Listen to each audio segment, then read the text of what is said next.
Hey, we're doing this shit again. We're shooting shit on Shit Shooting Sunday. It is the 29th of July, 2018. Little bit of housekeeping before we get started. This is a stream against globalism, the New World Order, and one world government. It's the part 3, and it should be the last for a bit, maybe. 4. I don't know. It depends on what we end up doing, but essentially, this should be a very good episode. It's against globalism, the New World Order, and one world government. I can see we already have 2 viewers, so hey, hope your day is actually going pretty well, because mine is. I just got off Mance Raiders podcast, Free Man Beyond the Wall. That should be coming relatively shortly. And a little bit of housekeeping. This is brought to you by Brave, the ad-resistant, tracker-resistant browsing experience that you can use to support the show, either just by downloading it and using it for 30 days, or by downloading it and also using their basic attention token system to throw a few bits of cryptocurrency in my way. I would be very grateful if you did that. Also, if you downloaded the Cash app, which is a Federal Reserve note and Bitcoin wallet that comes with a Visa card, and you can use this to send money very quickly between people who have the device, and also using a debit card. So feel free to download that and get your own personalized hashtag, cash tag, that's what they call it, and start sending money. Also, this is brought to you by Liberty mugs that you can use to consume fluid while also pissing off your coworkers. They now have beer mugs as well, so consider hitting up that link in the description to get your own angering mug that you can use to anger people. That being said, this episode should be relatively good. It's going to be another 3-hour episode, just like it is every Sunday. I also have 2 other things I'm doing. This is one of the 3-hour streams a week. The other 3-hour stream is Real News Wednesday. That is a stream involving whatever news has happened since the last Wednesday that happened. So feel free to check that out, and also feel free to check out Bad Morning News, where Lupin and I, and we have slots open for more anchors that are willing to be regular, where Lupin and I have been going over the morning news in a very anti-morning news style that'll get you designed to shoot up your workplace. So feel free to check out. We really need a better hashtag. Well, I mean, shut up workplaces would at least get us press. So anyway, feel free to check out any of those, and I'm going to be posting this link in multiple places, tagging the people involved here shortly. But why don't you all introduce yourself, let people know where you can be found, and who you are. Hey, I'm Lupinate. You can find me on Minds and Discord as Lupinate, and on Steemit as an Arctic Wolf, and fuck it, on Google Plus as Daniel Hatfield. I mainly write about logic, reason, voluntarism, why the state is shit, and I am massively overdue to produce my own video.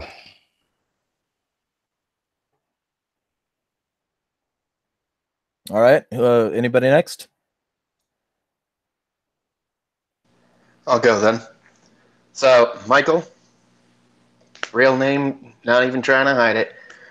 The only place you can really find me right now is on Twitter at not_a_spy, spelled S-P-I. It's a play on my last name, since it's always mispronounced so badly. I do have things coming up in the future at some point where I will be discussing, writing, possibly producing videos about how to feed yourself and your family while starving the state by depriving them of their sales taxes. So it'll be topics on foraging, hunting, gathering, that kind of thing, without getting the government involved in your business. Very cool. What do you do, Skip? Yeah, this is Skip, Collapsitarian, and you can find me on Twitter at Skip Collapsitarian, which is at the Free Rifleman, and also you can find me at my backup account, which is Collapsitarian1.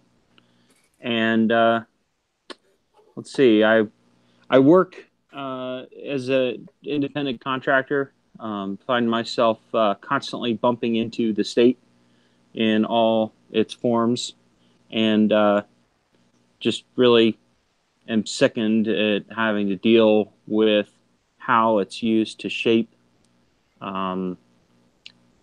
what I believe is a society that will grant total control to a small minority that most likely will end up treating us like the serfs that we usually pejoratively refer to ourselves as. But I believe that the day is coming that it won't be a joke. All right.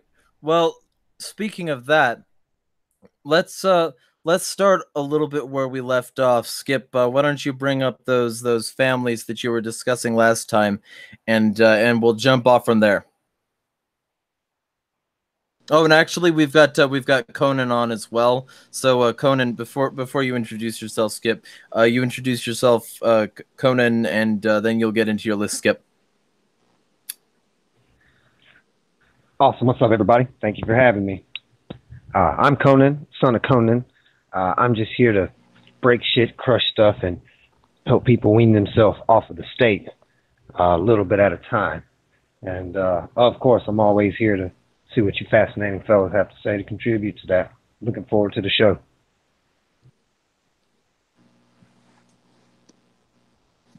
All right, so Skip, why don't you get to those 13 families that you brought up last time? I think it was 13, right? Yes, that's correct. It's referred to as the 13 Illuminati bloodlines.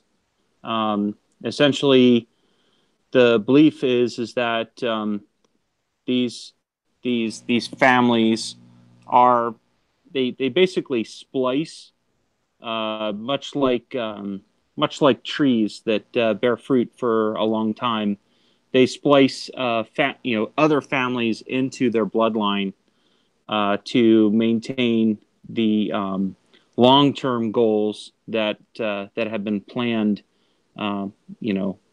for hundreds of years. And again, the argument is that there's maybe it's 13, maybe it's more, or maybe those 13 just inculcate other families into them. But sure, I can go down the list. So they basically list the Astors, the Bundys, the Collins, the DuPonts, the Freemans, the Kennedys, the Lees, which is predominantly Chinese, Asian, the Onassis, Reynolds, Rockefellers, Rothschilds, Russells, and Van Doon. All right, very cool. So we got pretty tangential last week, and Daniel here wanted to focus on a few other things. So I figured that we would get like that sort of thing squared away before we did anything else. But generally speaking, there's a huge amount to this new world order that could be discussed at length for days on end. So that, like, the gist of it, in your view, Skip, is what in terms of these bloodlines? Like, how do they control the world? Well, okay, so basically they have roots in some really deep societal organizations that they form themselves, and there's a couple maps that were drawn. I remember learning all of this as a kid, believe it or not. My father was a John Bircher, and so the John Birch Society was really deep into going after not just communism, but how communism was basically being used around the world as a way to move everyone onto plantations, if you will. That's my own terminology. But basically, they were using socialism and communism to move everyone to a direction of basically pulling the wealth out of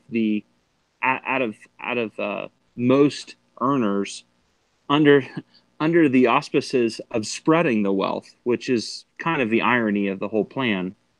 But essentially, it's comprised of the Bilderbergers and the Rothschilds, the Council of Foreign Relations. So just to be clear, are you talking about the Bilderberg Group, which is a huge amount of different families, or are you referring to them as a family? Well, so the Bilderbergers started out as the Council of 500 back in 1850s, and then it expanded. Now, if you look at the development of socialism and communism, most folks know that it predated the 1900s, but it really took root in the early 1900s and then spread through. So by then, you know, it had already permeated a lot of the secret societies by then. In fact, some people argue that that's actually where it was born out of, was some of the secret societies. So you've got the Fabian Socialist Society, which dates in the 1880s.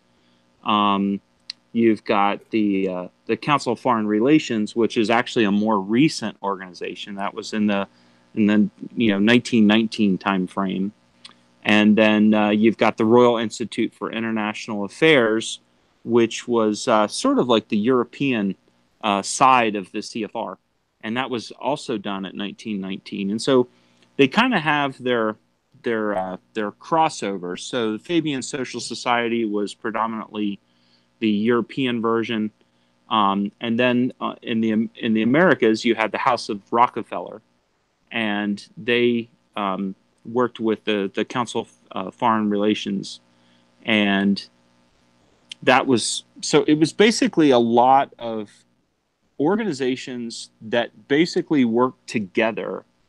And the only way that they were able to do that is to have people within each one of these organizations that had similar goals and, of course, had money to back their ideas. And what better way to do that than to do that with people who, you know, whether it's the 13 or if there's more bloodlines that basically all have this common goal. And so that's essentially the gist of the argument here. Cool. So in response to that, Michael, you're new to the stream. So what do you have anything to like add to that, piggyback? Not right yet. I have to be honest, this is not a topic that I've done a lot of looking at or anything like that. So gotcha. Hey, that's to be commended, sir. I'll tell you something my dad told me when I was a young man. He always told me that if you only speak when a subject is brought up that you know about, and you always listen when someone's talking about a subject that you don't know about, then everyone who talks about you will always say, wow, that guy, man, he knows it all. Anytime you got a question, he just, boom, has the answer. Or they're going to say, I like that guy. He's a great listener. But it's a good way to avoid looking like an idiot. So you're smarter than about 80% of people on social media. Well, thank you, sir. That's true. And what do you have to say, either Conan or Lupinit, about this so far? It seems pretty apparent. Like it's not a conspiracy theorist joke at this point.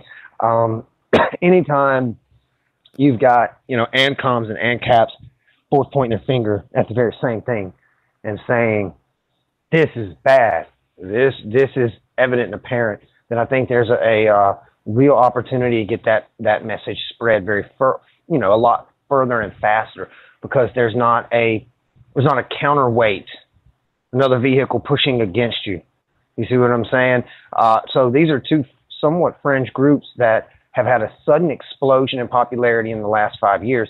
And what we're discussing right now is one of the cornerstones of those. Now, we look at it from a concern of like a world elite government trying to control people, whereas they tend to just point the finger at capitalism. But the point is that this is something that is known, but it's not commonly talked about and discussed over a dinner table in your average American family. But that could be the case with what we're doing right now. More and more people listen to this, and they start doing the research, and they start realizing this is a really bad thing. It's a really bad time for them. This is because, you know, Bilderbergers, there's a reason that you know, they have cops out there blocking reporters and not letting anyone get within, you know, a half a mile of their estate. They don't want to be in the press. They don't want to be talked about every day. They don't want people discussing these things. So it's definitely has a great potential for us.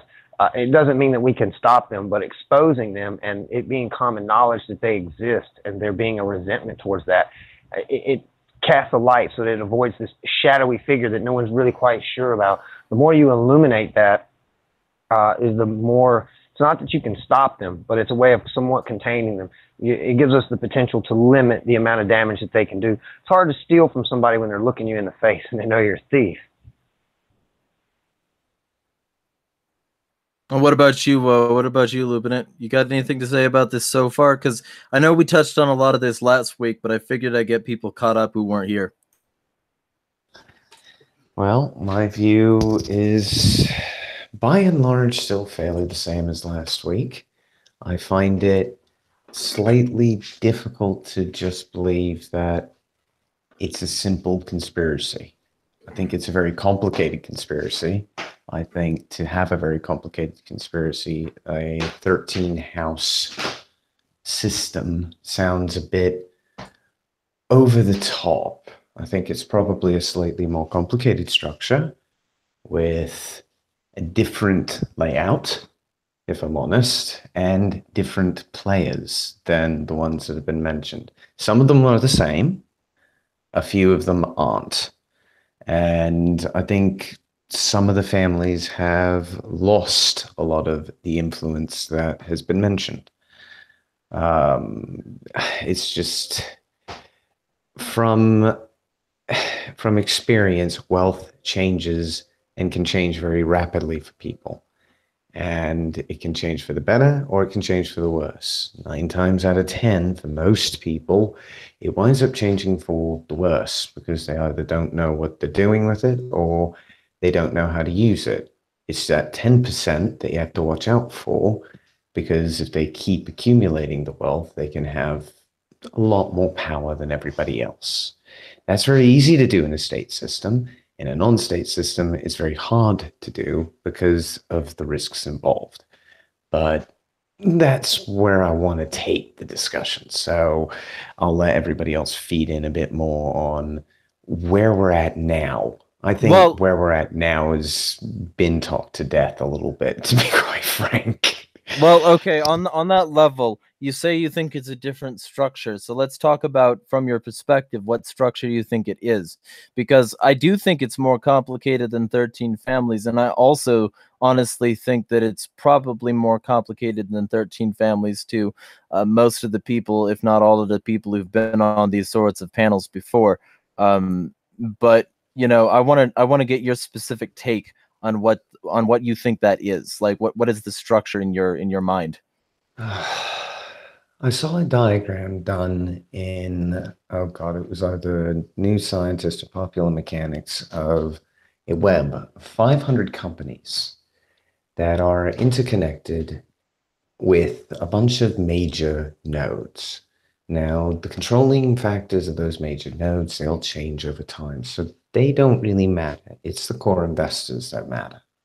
So if we could track who all of those are, we'd have a better idea of what it is that we're dealing with. Now, I think, nobody's mentioned Coach, who have had some major influence in defining what is taught on public education, which is was at least a major channel for most people to get educational content from things like Nova and things for science and for maths. A lot of people, even myself, probably fondly remember those TV shows as a child. Well, they were all financed by some great big billionaires like Coach. You'll also see Rothschilds. I think they are fairly near the top of this food chain. I think underneath them, there'll be other families, and underneath them, there'll be a load of organizations like the CFR, like the World Bank, like the IMF. All of the funding structures, basically, that exist today are thereby designed to insulate money and keep it near the top where they think it should be. Now, they often will cast that money further afield because it's not theirs and it's somebody else's to play with, and they can manipulate that area to their benefit. But what winds up happening then is you'll get new powers. You get people like Gaddafi, you get people like Saddam, you get ones who hoard their own wealth or hoard their own nation or do something well for their nation. In the case of Gaddafi, they can create a lot of chaos when they do that for themselves as well, because nobody's that predictable, especially when you're dealing with a dictator. They are notoriously unpredictable, which is one of the reasons why I'm so worried about Trump. But I digress. My view is that the power structure is largely civil service based. You've got probably some key players in the British civil service, EU parliamentary service, and a number of very well-off people who fund cushy lifestyles for most of them via a number of routes. It'd be very hard to get the money train or the paper trail for any of us, but the data is out there. It's just a matter of looking for it. And all of this stuff tends to be reported because the problem is for most people, they don't understand the importance of PR. Anybody who's an elite does, because they have to sell the idea that they know what the fuck they're doing all the time.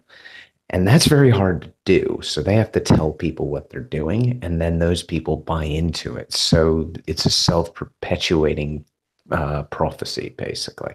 This guy knows how the market's going to run until he yanks the rug out from everybody and they don't follow him quickly enough. That's how Rothschild did it before. That's how I see them doing it again. It's just a matter of picking up on the signs. And they did it before in the Great Recession when the housing market collapsed. There were hedge funds that were primed to jump, and they weren't affiliated with these big groups. These big groups were planning on letting that gravy train probably run for another 5-10 years if they could. But some people saw it, and they found a way to collapse that market by shorting it. And fun times ensued ever since then because nobody believes in the banking system properly anymore. So that's why crypto came out. That's why these things pushed so quickly forward, because there was a demand. People saw a need for this never to happen again. Blockchain prevents that. It makes it work. This is how all of this ties in together. And they're trying to now find ways to break it again and adapt. And I'm telling you, no group can adapt quickly to what individual, or as quickly as an individual can. Okay, so multiple things. First off, I'd love to get other people's responses to this, because it would be interesting to know if there was like a foolproof solution to this state, even though I'm not optimistic enough to think there is, and I think that that's probably wrong, especially since my other response to that would be, I think the blockchain specifically, the fact that it primarily operates on the ClearNet means that, yeah, it's a permanent ledger, but it's a ledger requiring government help right now, because of the way that the internet is set up. And I think that until we decentralize internet in itself, a decentralized network running on the current ClearNet, which was, at one point DARPANet and still largely serves that purpose anyway, I think that that's like very idealistic thinking.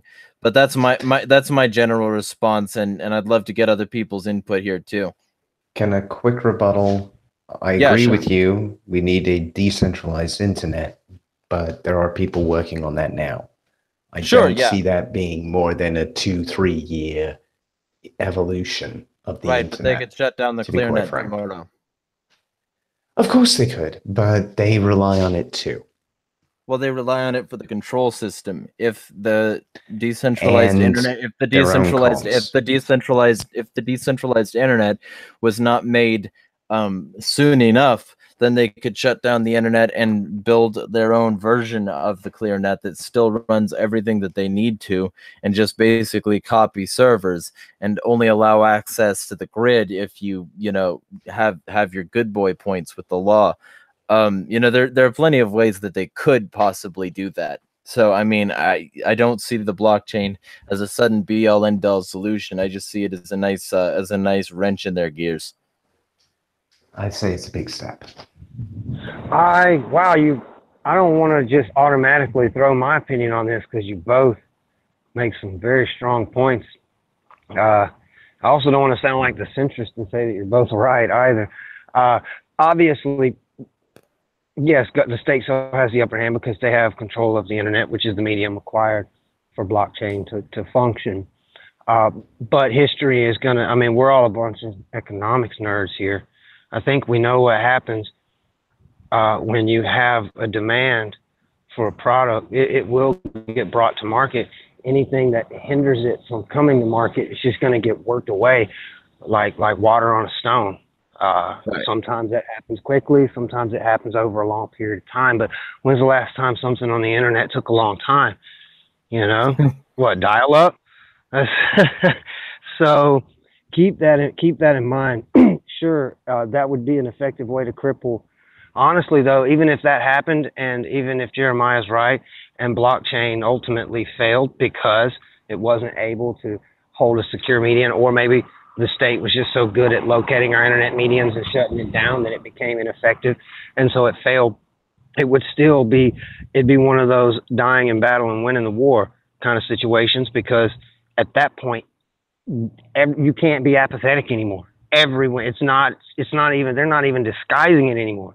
When you do this, everyone starts to realize, everyone gets that pill, you know what I'm saying, and wakes up and sees what's going on. So even then, it would be just a clarion call to people that have never even bothered to look up from their TV dinner, you know? So keep that in mind.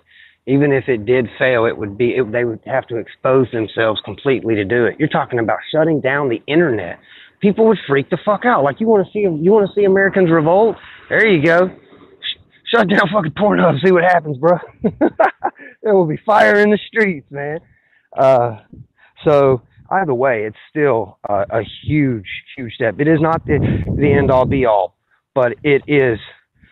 It's a harbinger of the future. You can't stop. It's here now. You can't stop it. You can't undo it.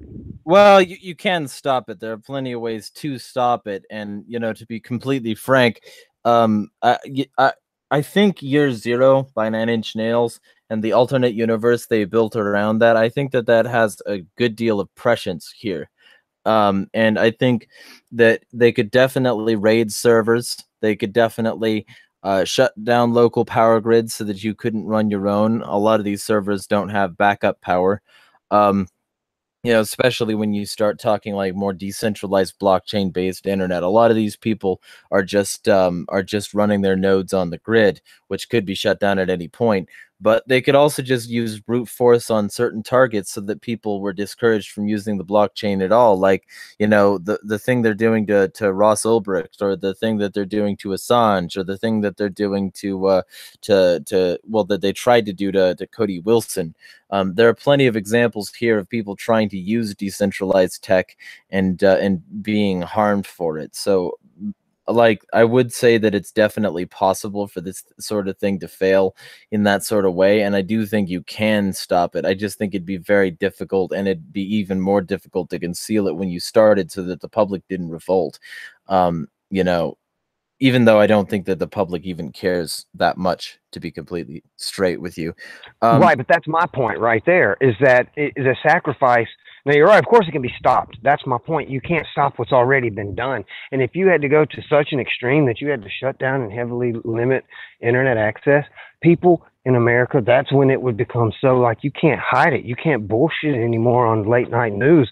Everybody knows. Like, right. Everyone. Yeah. So, and that's a big deal. A state exposal to the world would be huge. That's why, you know, WikiLeaks, even though there's a lot of theorizing that, you know, they They especially working with, they're spooky, you know. But still, the very idea and the concept excited me for that very reason. You know, things like what the Free State Project does. We're talking like that exponential. It would Well, I be mean, a big deal. possibly, like, because there was, for instance, let's bring it down to a really easy level. There was the raid of Rawsome Foods, and that raid was a raid on a raw foods organic co-op. And these people were just growing food, raising some cows, and selling raw milk. And for what they were doing, FDA. for selling shit raw, basically they raided the entire place, guns ablaze, and it made national news for a few months, and then only alternative news sites talked about it, with very few exceptions. And then pretty much nobody knows about it anymore. I bring up Rawsome Foods to people and what happened to them, and most people are very shocked that this happened at all.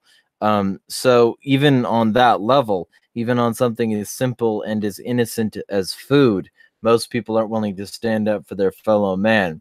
And Yeah, but so they're I gonna would, freak out when you take their Pornhub away, Jeremiah. if you do, what I'm saying is that you could have several small incidents and several small raids of very key individuals that you found, That's and that fair. would and that would largely discourage a lot of people from even getting involved at all. Like Liberty Mugs, for instance, one of our sponsors, sells a mug that says, you know, they use bitcoins for drugs, right?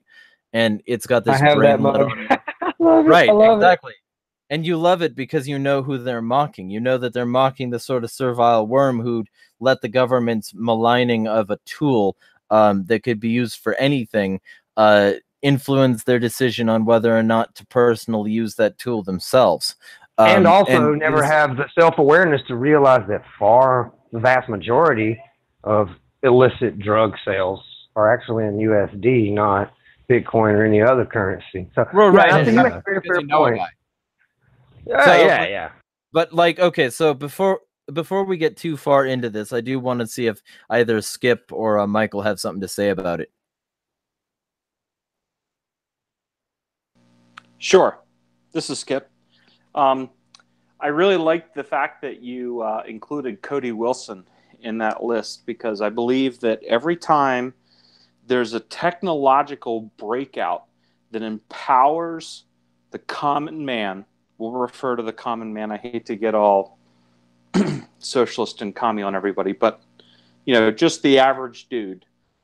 When you take something that puts them on an even keel and empowers them in such a way that they can do things by subverting the system that's been put in place to ensure our chattel gates that guide us through the taxation system that has put us as tax cows on a feedlot. And whenever you can find a way that subverts that, immediately you're going to see them come down. You know, Julian Assange for opening, you know, everybody's eyes to what was going on. Snowden for opening everybody's eyes to what was happening. You know, just within an agency that was supposed to only be looking outside the United States, which I think is also very interesting. And as soon as those characters or those actors come out and enable common people to know information, that they weren't supposed to know, or make decisions and empower themselves, you know, say, you know, 3D printed guns, you know, the way they went after the 80%, the Poly 80. I can't remember the guy's name off the top of my head. I think it was Dimitri. They went after him, trying to get him out of the business, because they said, look, all we have to do really is just take all of his inventory and then, you know, pile him up to where he's constantly just gets inundated with legal fees. He's going to throw the towel in and he's going to cave. And that's not what happened in the gun community. More people came out and started doing 80% lowers, and now they're fucking everywhere. And now you've got Defense Distributed doing those little 80% mills and sending those out. I recommend that everybody in a certain area buy one and just start making them for all their friends and all their neighbors and all their, and that is how you circumvent those chattel gates that they have put in our way.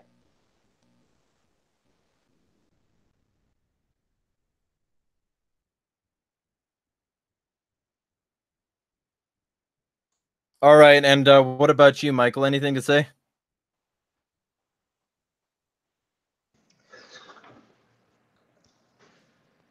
Man, I don't know. It's a lot to take in all at once. That's one thing. I do think that as more and more individual instances of governments cracking down on individuals who are trying to decentralize and circumvent, their systems, Cody Wilson, Assange, those types of individuals, the more they do that, the more the common person is going to be aware that they are cracking down on these things. So I think that any kind of fears of shutting down the internet as we know it, to bring it back to where we were a few minutes ago, prior to a decentralized web coming out, are unfounded. Well, maybe not unfounded, but not, I don't know the word I'm looking for. I just don't think that's as big an issue as we think it might be, simply because, well, like one thing Conan said, it'd be massively disruptive to the normal population and it'd get it riled up. And then on top of that, it would just be, I think it would end up being something like the straw that breaks the camel's back at this point, because there's already more and more people being woken up to oppression, suppression would probably be a better word, being done by state actors on these people who are just trying to live their own freaking life and free from coercion of any form. Well, I do have one minor point to what it is that you're saying, and that is that over in Europe, essentially they have the firewall settings in their internet hubs to where, just like in China, they were able to limit free speech even though there was an internet. They're doing the same thing with anything that has to do with firearm CAD, like 3D CAD drawings, anything that has to do with defense distributed 3D print firearms. There's people over in Europe that still can't get to those, just by way of the way they have the settings in the firewalls, the government firewalls for the internet. You can get round a lot of that if you know what you're doing, though, mate. It isn't impossible to get that information across. If it was, they wouldn't be able to make them over here at all whatsoever. And somehow I doubt that, given their proclivity. That's true. Anything's there available on the dark web. Well, that's true. And also VPN, and I guess some folks use Tor. I did see that in the United States, New Jersey is excluding the ability to get to those 3D printed files. They're basically putting those. I'm telling you now, Skip, that'll get done out in court. It's already been done in Cali. They've set a precedent. Sure, and I love seeing that. I think the argument is just that it's not that they won't. It's just that sometimes they do get away with it for a while until either it's contested in court here. Over in Europe, they have I can't even imagine that being contested in court and free speech, somehow winning over in Europe, because as far as I'm concerned, I think a good amount of Europe is lost as far as freedom is concerned. Yeah, I'd say that's true probably for Western Europe in particular. Eastern Europe, I'm not so certain. There's a lot of people who are very happy to be capitalist and not very happy to accept socialism or any of its little intended outflows. I mean, there is a serious right-wing movement beginning in Europe as well. and a lot of nationalism. Yes, I was actually going to just jump right into that, and that I thought that was interesting too, because I watched a documentary where they smuggled a camera and a cameraman into the Ukraine and basically followed him around along the front lines in some of the fighting in the Ukraine. And he was sitting and talking with all these people. And of course, they're sitting and they're drinking and they're shooting and they're drinking and they're shooting. So my kind of people. And he basically was saying something along the lines of, well, you know, what do you guys consider yourself? And they're like, we're anarchists. And I was like, fuck yeah, these are my kind of people right here. Yeah. I love Ukrainians, man. Yeah, and I will say that there's a good number of from the nationalist standpoint, there's a lot of pro-state in Poland, and that would probably be the biggest distinction that I saw, is that it's more nationalism in Poland and less nationalism in Ukraine. I could be wrong. They could both be nationalists. And I'd say they're all fairly strong. I wouldn't go so far to say nationalists. Polish, it's a bit hard because some of them are, I mean, staunch, but I have met a fair number of very intelligent Poles who are also market anarchists. So there's swings and roundabouts everywhere, mate. You can't judge a book by its nation. Right. Sure. Yeah, no, it's true. So I'd be glad to see a lot of that proliferate throughout Eastern Europe, and then, you know, maybe make it a revisit into Western Europe. Maybe the Iron Curtain will be reversed. Who knows? I think the Iron Curtain's already kind of being reversed in Eastern and Western Europe, at least from what I can tell from my side of the pond here. I mean, the Eastern Europeans have the benefit that the Westerns didn't, and they lived underneath those systems, and they know the difference between intent and action rather dramatically. Yup. I love the intent of, I mean, there's something I want to make actually on a point of that, because we've got hate speech laws over here. And I always found it a bit odd, the concept of hate speech being bad inherently. There are good things to hate. Hate people who aggress against you, for one. Hate people who defraud you, for another. Those are two very good reasons to hate somebody. And I don't see a reason why people assume hate is always a bad thing.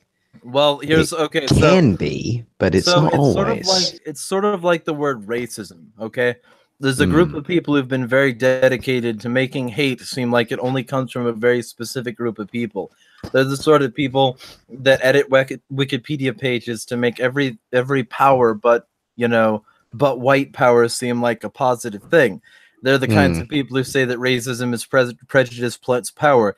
They're the kinds of people that say feminism is for equality, while feminists scream for better privileges and don't do as much work.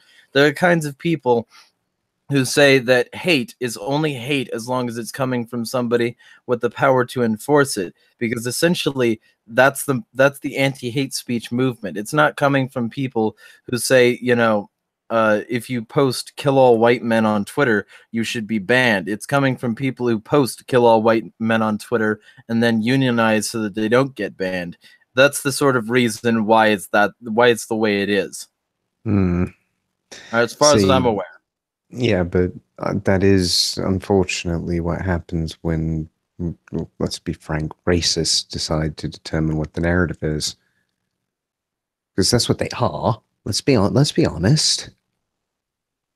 Absolutely. Well, I mean, absolutely. Absolutely true.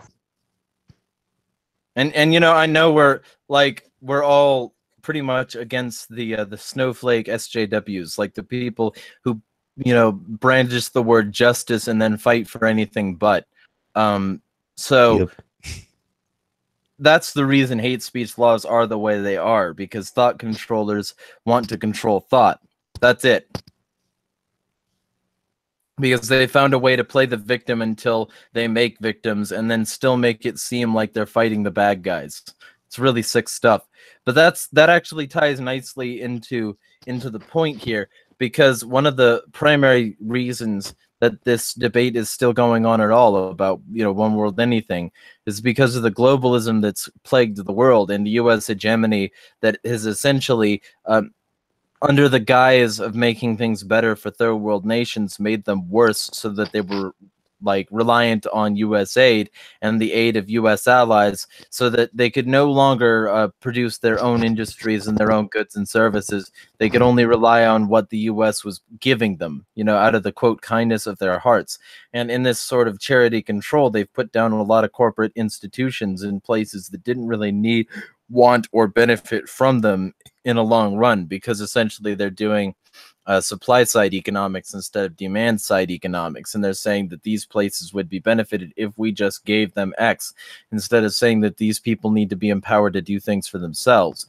And that's how this sort of thing starts in a lot of ways. So Skip, do you know anything about the World Bank? And if so, can you go into that a little? I wish that who's the gentleman that was out here before? Finian. I think, yeah, Finian.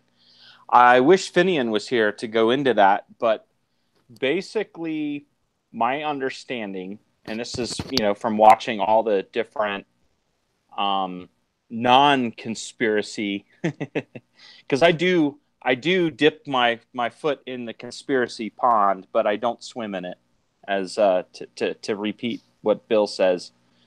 So what I would say is that you've got three levels of debt and debt leveraging, and so the Federal Reserve was the first leveraged or over leveraged bank as far as the as far as the U.S. dollar, and then after that they had to basically go to the IMF, International Monetary Fund, and from there, once they reached an over leverage point, and I don't know what that point is or where they determine their over leveraging, but essentially they're going to go from there to the Bank of International Settlements.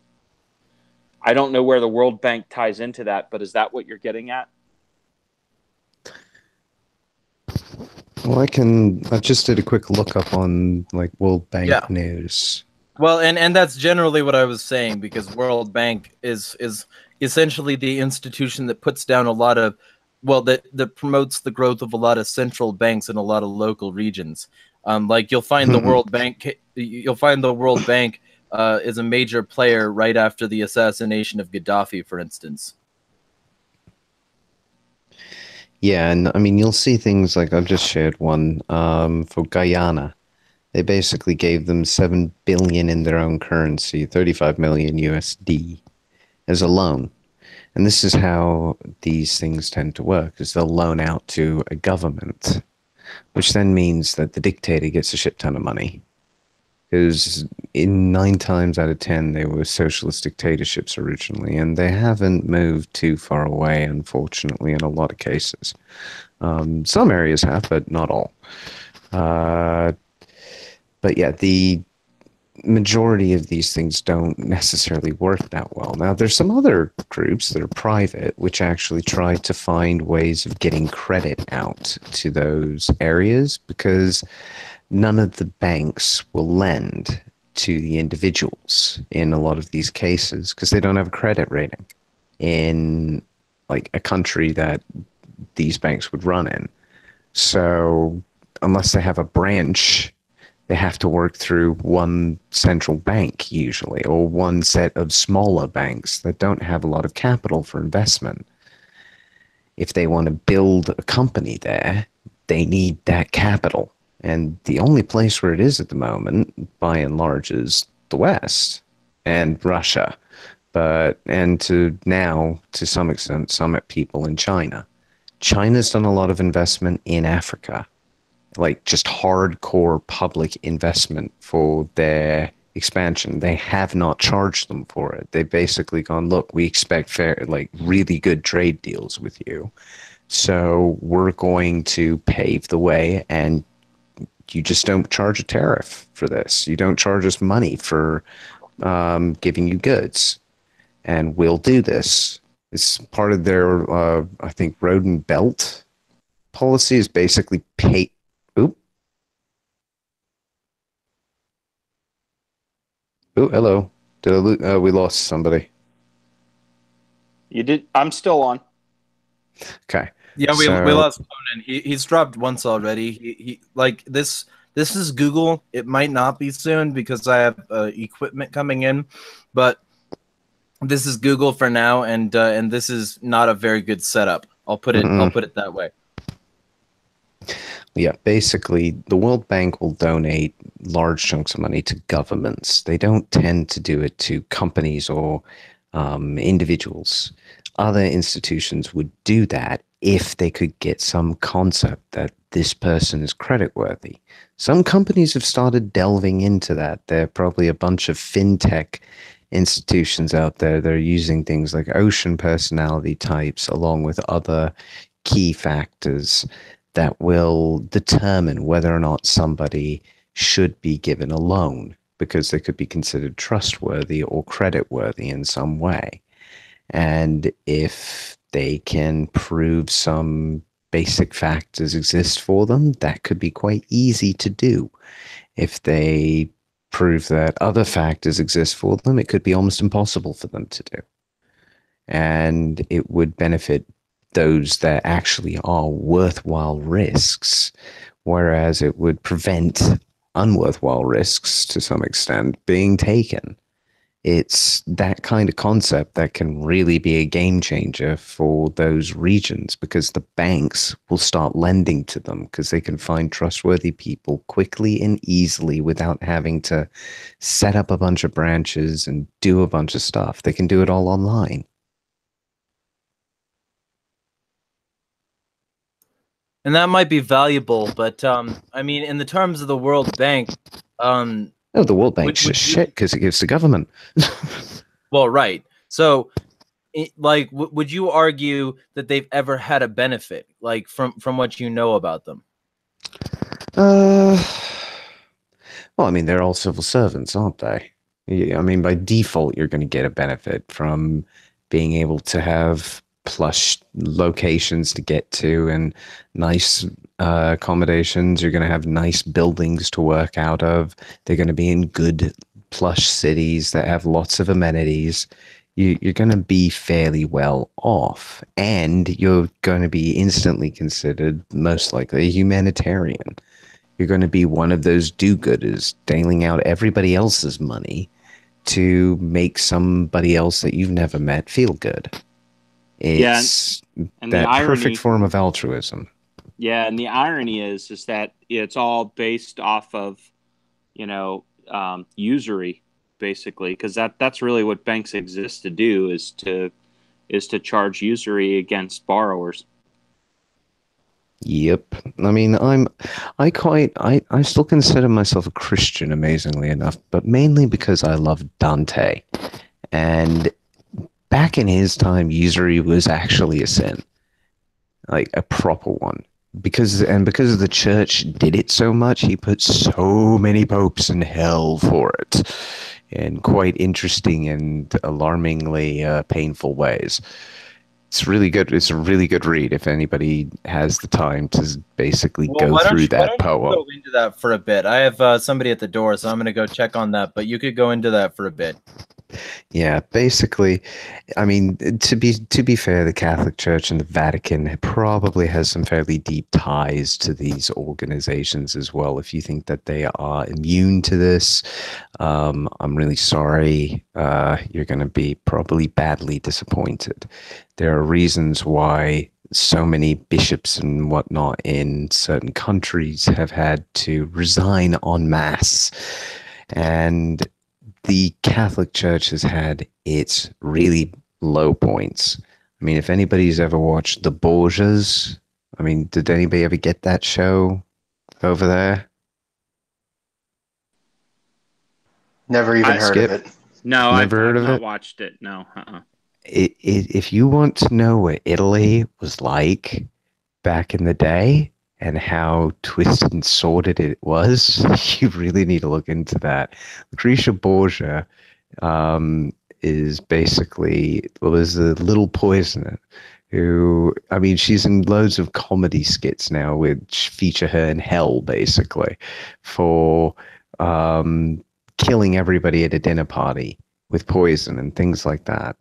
I think her father was, or brother, Cesare, was a murderer as well. And I think he was a cardinal at the same time. His father was one of the popes. Pope. I know that some of the innocent popes were accused of basically selling people the right to go into heaven. There were they basically, if you gave the church enough money, you were allowed to, they would tell you that you're absolved of anything that you have ever done, and you get basically, here's a free pass as well if you do something in future. So you rape and murder somebody's daughter, it doesn't matter. Here, you've got this free pass, you'll still get into heaven. It supposedly absolved you of mortal sins. Dante put these people in some of the lowest circles of hell around Satan, because he basically felt fraud and betrayal was one of the worst things you could do. And these people betrayed everyone. So they were like, I think, in one of the deeper layers of hell, like maybe the seventh, not full eighth, because that was proper betrayers. People like Judas, who sold out the Son of God to the Romans and his enemies for money, and Satan himself, who rebelled. So anybody who went against God himself would be in that particular ring. And there were a few. I think there was one or two popes, but in like popular culture in Britain, in like radio shows and things like that, which are still actually quite common over here, they actually have one called Old Harry's Game, and I recommend anybody will listen to it because it's absolutely hilarious. They put all the popes. He basically says, the devil, played by Andy Hamilton, says, "I've got every pope in here since 1492." And he's basically got all of them in a pope enclosure, and he's made every single one of them permanently pregnant. And all of them, and several of the popes are in breach. So when they do actually come out, they put them back in. So at least these people are, in somebody's mind, being punished excruciatingly well for betraying their faith and everything that they had been ever taught to get money. And he spoke very harshly about the Catholic Church and very harshly about what they did. It's actually a really pleasant read when you slowly see him go from being really apologetic in the first few levels, saying, "You really shouldn't have gotten this. This is too much for you," to, "You guys deserved everything you got. In fact, I really wish you had worse." So on that level then, while we're discussing them, Skip, in your research, did you find out a significant amount about the Catholic Church? I did see a lot of linkages between the Catholic Church and, ironically, the mafia. Not that ironic when you think about it. So do you mind going into that a bit? Sure. Yep. Just give me a second. I was doing reload drills while we were talking, and so I have to get my reading glasses here. Yeah, no problem. All right. So, the House of Rockefellers had ties with the mafia and the CIA. I want to say that this occurred in the late 60s. So late 50s, early 60s, that there were ties made between the House of Rockefeller, the mafia, Vegas mob, and the CIA. I don't know if it was the U.S. mafia or if it was an international family mafia. That's really hard to say. I'd say if it was 60s, the major powerhouses would probably be Cosa Nostra and the Vegas sect within that, or the Vegas mob, basically, the ones who controlled Vegas in particular. I can't remember who they were at that time. Yeah. I get a bit fuzzy after Capone, if I'm honest. He was the benchmark for me. Right. Yeah.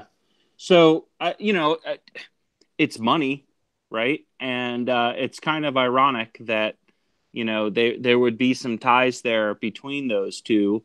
But, I would also say that there are ties between, this conspiracy. We'll just call it the conspiracy for the New World Order, the Illuminati, or whatever. Call it the There's Cabal. It's so the much Cabal. easier. Sure. And I wouldn't disagree with any of the titles that they get, because essentially they want to run the world.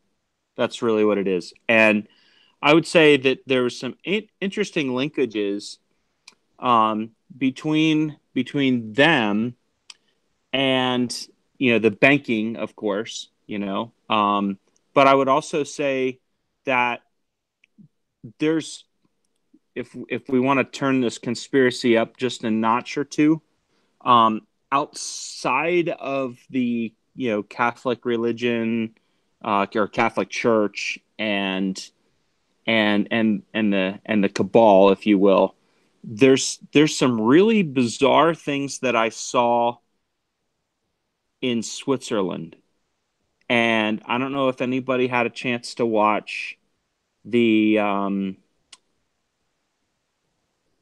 Hadron Super Collider opening. They had this televised, the weird satanic ceremony. Yes. There was some real interesting undertones. Symbolism? Yes, symbolism. That's right. Yeah, because it is all about symbolism. It, if you've ever taken a class that talks about how people recognize symbols, and they make associations like, oh, well, that's a Citgo, or oh, that's a Circle K, and they make split-second decisions of what they're going to do with their money, but other things as well, just based on a symbol, because they recognize it and have already associated it. It's almost like it's its own language. And so those symbolisms that were utilized in those ceremonies, and of course, the crossover between, if you've ever read anything about the Creature of Jekyll Island, which I think was put together by what was that guy's name? I can't think of his name right now. I read the book a long time ago. The one about the Fed basically being born. Yeah, because that's what it was. That's what it's all about. The Creature of Jekyll Island's all about how they made the Fed exist. Yes. And damn how you, it was, Wilson. Damn you to hell. Yeah, I mean, you had basically the banks that came out of the the last collapse, and basically set everything up to work the best for them in the new in the next collapse, shall we say. But anyway, well, most of them. I mean, a lot of them jumped out of buildings because all of their fortunes didn't pan out so well. It was just the big families that made that insulated themselves well before the collapse. Edward Griffin, Edward Griffin is the guy's name. He was in quite a few videos, along with Ron Paul.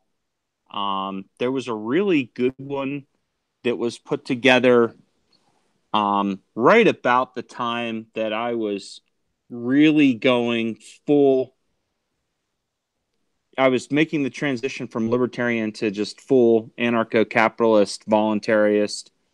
And that was, I'm trying to remember the guy's name. He was a famous I think he had done Bonfire of the Vanities, and he came out with a really good video talking about how the U.S. was basically becoming a police state, and it was a really large production, and it was really well done. And they interviewed G. Edward Griffin, and they interviewed Ron Paul, and I would say that they probably had about a dozen people on there that, you know, still to this day, I read their reports. You know, whenever I see something where they're being interviewed, I try to watch it. Doug Casey's another one. I like to watch anything that he's on, and he's kind of a, you don't see him too often. So when he's on a video, it's not out of convenience. It's usually because he's, you know, said, okay, this is significant enough that I'm going to go ahead and take an interview for this. And I'm trying to remember what the name of the movie was. I'll find it. If you guys continue, I'll jump in as soon as I find it.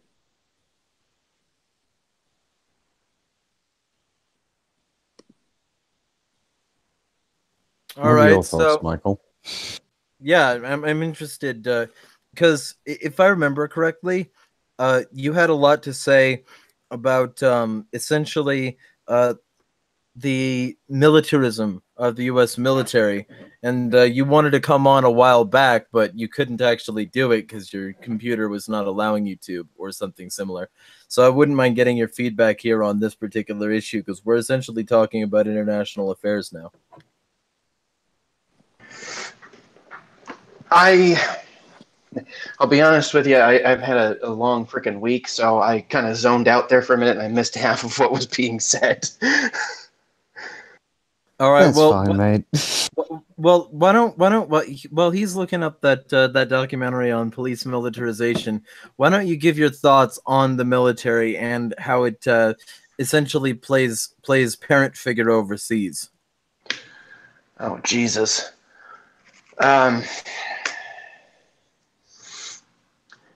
I mean, that is pretty much what we use it as. Let's be honest. We're in so many countries and have our fingers in so many pies and meddling and everything that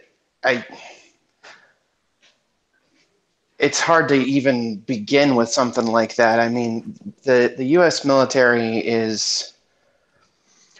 And let me be clear on one thing before I get into anything. When I say the U.S. military, I'm meaning specifically the leadership. The military members, whom I have a great number of family members that were, friends that were military, all that kind of thing. I grew up in a town that has a Air Force base just outside of it, so I know lots of people that have served in one capacity or another, and most of them are just trying to make a decent life for themselves, trying to find ways to help them pay for college, shit like that.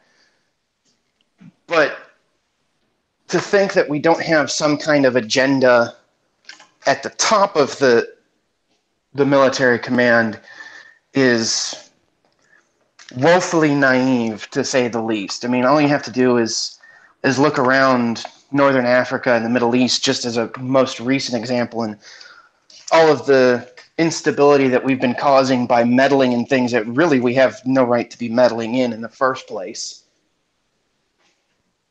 And it's working out swimmingly for the people who are at the top.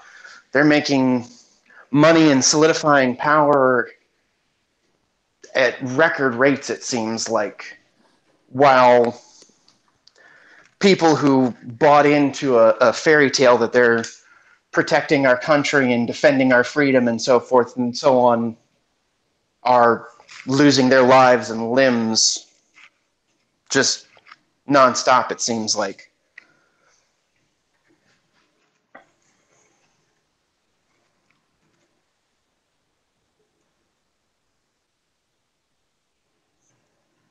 That's a fair way of putting it. So, and I think that the original thing that you expressed interest in coming on to discuss was what I termed the intelligence industrial complex, where the U.S. makes a huge amount of money spying on people, effectively. I don't know that that was what I was originally looking to come on about because that's another one of those topics that I don't know a lot about. I mean, Okay. obviously, I know some of the same things that most people do. It's the frickin' CIA operations toppling or installing dictators all around the world. You know, that kind of thing. But I don't know much beyond that about the intelligence agencies. Would you like to know more? Well, obviously. Okay, you'll probably have nightmares. I'm just telling you that now. Because if you've got a camera, they can see you. You've got a microphone, they can hear you. Oh yeah. If you have a phone anywhere near you, they know where you are. They know basically what you're up to, and they can record you. If you have an Alexa device, they can record you. If you've got a Google Home device, they are recording you, and they know where you are. If you have a smart TV with a camera, it is always on, unless you unplug it. So you are basically inviting surveillance into your home, particularly in the States. In other countries like Britain, they don't really worry about that too much. They don't invest in that because they invested in CCTV and they've got it all over the place. So you can't really go anywhere without being tracked here anyway, unless you're in a residential area, which usually means you're at home. So they know where you are. It's not going to be a question of finding you. It's going to be a question of getting to you. That's the only thing that they need to worry about. So if you're concerned about that kind of thing, make sure your GPS is turned off. Make sure you've got your phone in something like a Faraday cage holder. If you're not using it, um, there's a number of ways you can protect yourself, but the main thing is if you're doing something, make sure you're just following the law as best you can. For me, that is a little bit more tricky because I don't believe in the left-wing ideologies that are getting preached over here, and pretty soon my thought crime could get me into prison. And that is a really nasty thing to have to worry about, but it's something I have to consider. Over there, it's something you probably will have to consider, especially if you're in college, because you've got things like bias response teams, which, if you don't like, is considered a Title IX offense for you not liking them. So it's coming. It ain't going to be that far, and it's going to come privately, which is going to be a lot harder to break. It's going to be a culture war there, and then a legal one. And it's going to come in 1,000 cuts. So you've got to stop it before it starts. You've got to stem the bleeding now, back in the States. That's the best thing I can advise. Britain, I'm not certain what we can do at the moment. I'm hoping against hope that Sargon and co. will manage to galvanize enough young people that actually enable something to move. Maybe even poll will have an effect. Who knows? But I sure as hell fucking don't at this point. I'm just basically watching both countries with a bag of popcorn, waiting for something to come about from one of the major investigations going on and seeing which one runs first to the finish line, basically, and starts getting people arrested. And on that note, we've got somebody here. I believe you're in the Navy. So why don't you introduce yourself and let us know what you generally think of the topic of one world government? And since we're on the subject, the intelligent industrial complex and military adventurism. Oh, geez. Well, yes, I am in the Navy, winding down my last few months of active duty. Um, as far as one world government goes, I think we can all agree that that's a terrible idea. However, they're going to go ahead and do it anyways, or try to.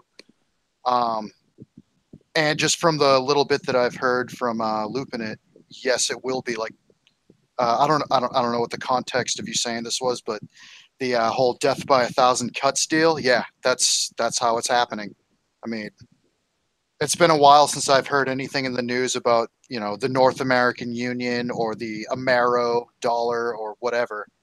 But I think, as much as I hate to say this, I think Trump getting elected probably at least slowed it down, maybe. But I don't know. The intelligence industrial complex, yeah, all that shit happens in the private sector, but it all starts in the defense sector. I mean, as far as drone surveillance, I mean, drones, the mass use of drones started in the defense companies in war, and now you're starting to see, just like with anything else, you're starting to see police departments get it. And there's a lot of money to be made, a lot of contracts, and defense companies are more than happy to make that happen. That's all I got, really.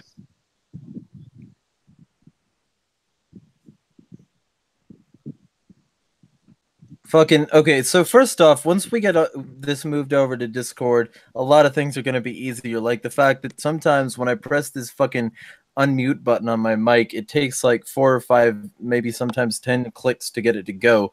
But fucking okay. So Skip has been looking something up while we've been talking about these things.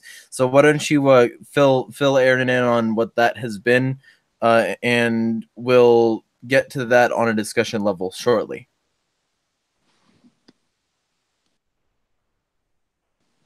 Okay, so I'm really embarrassed to say that in the last 10 minutes that I've been looking for it, I can't find the damn movie.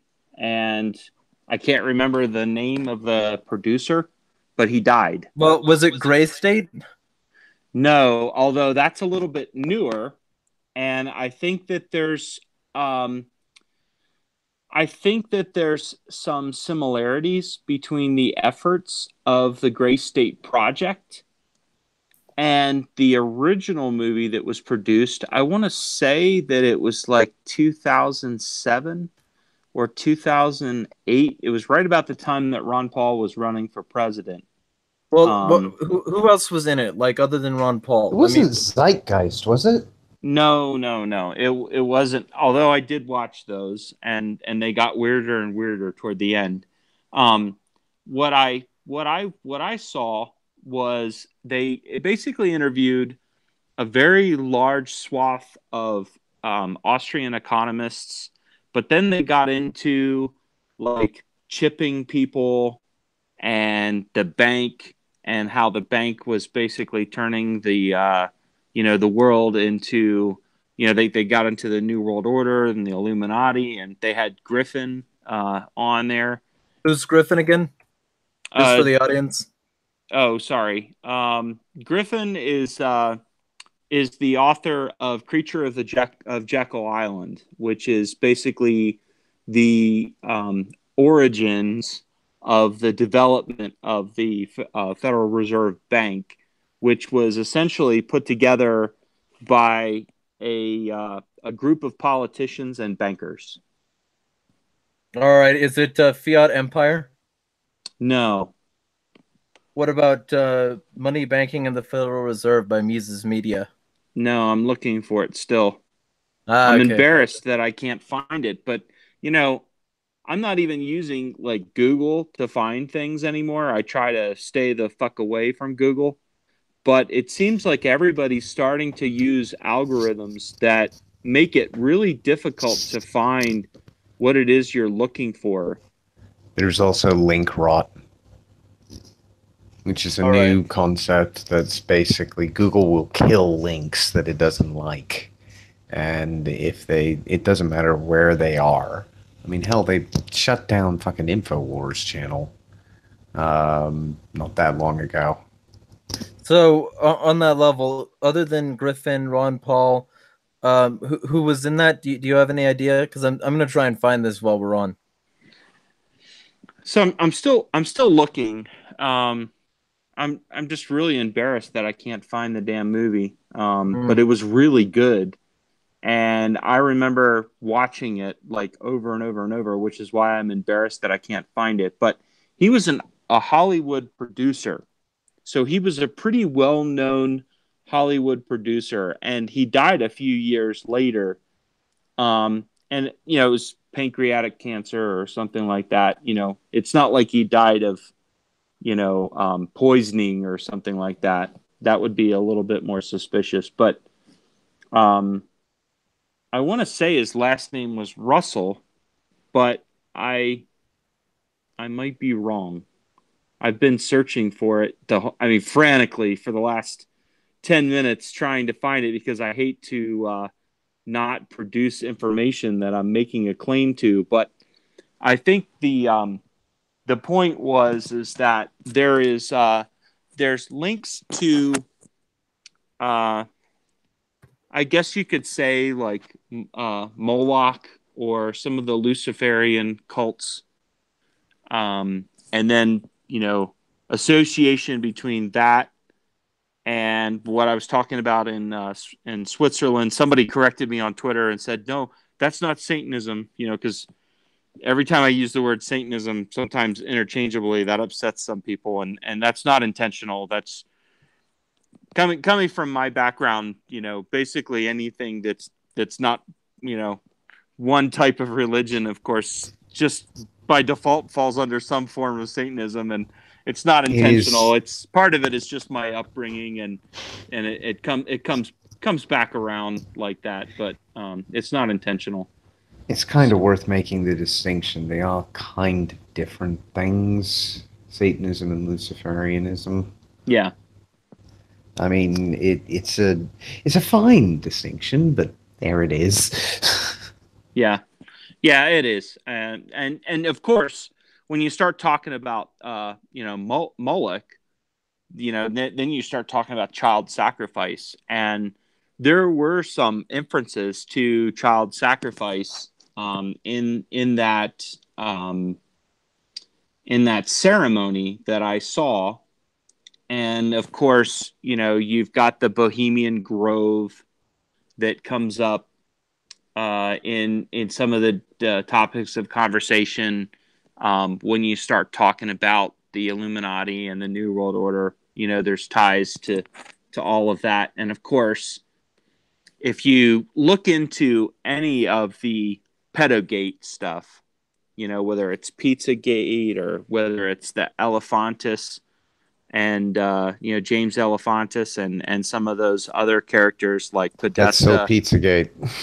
Right. All of that stuff kind of is a small piece in a much larger, you know, the fact that the Dutch were having a huge problem with pedophilia.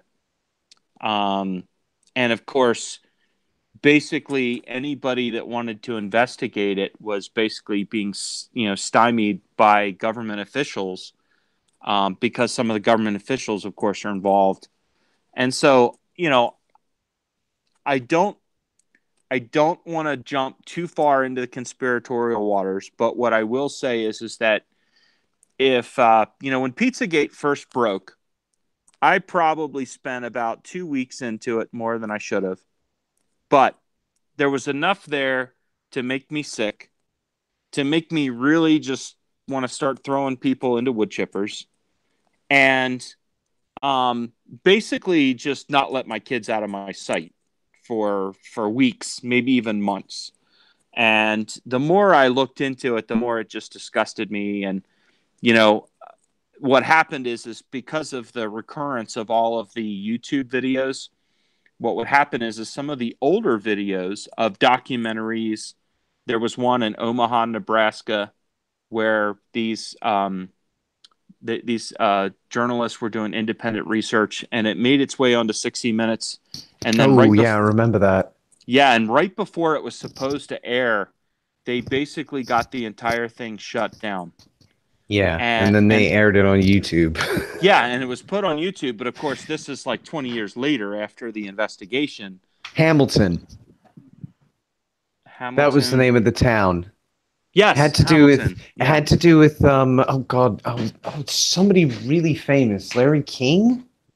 Yeah, Larry. Well, you mean he was doing the investigation? You think? No, sorry, not that one. It was some black guy. I can't remember his name. Oh yes, Um, yes, yes.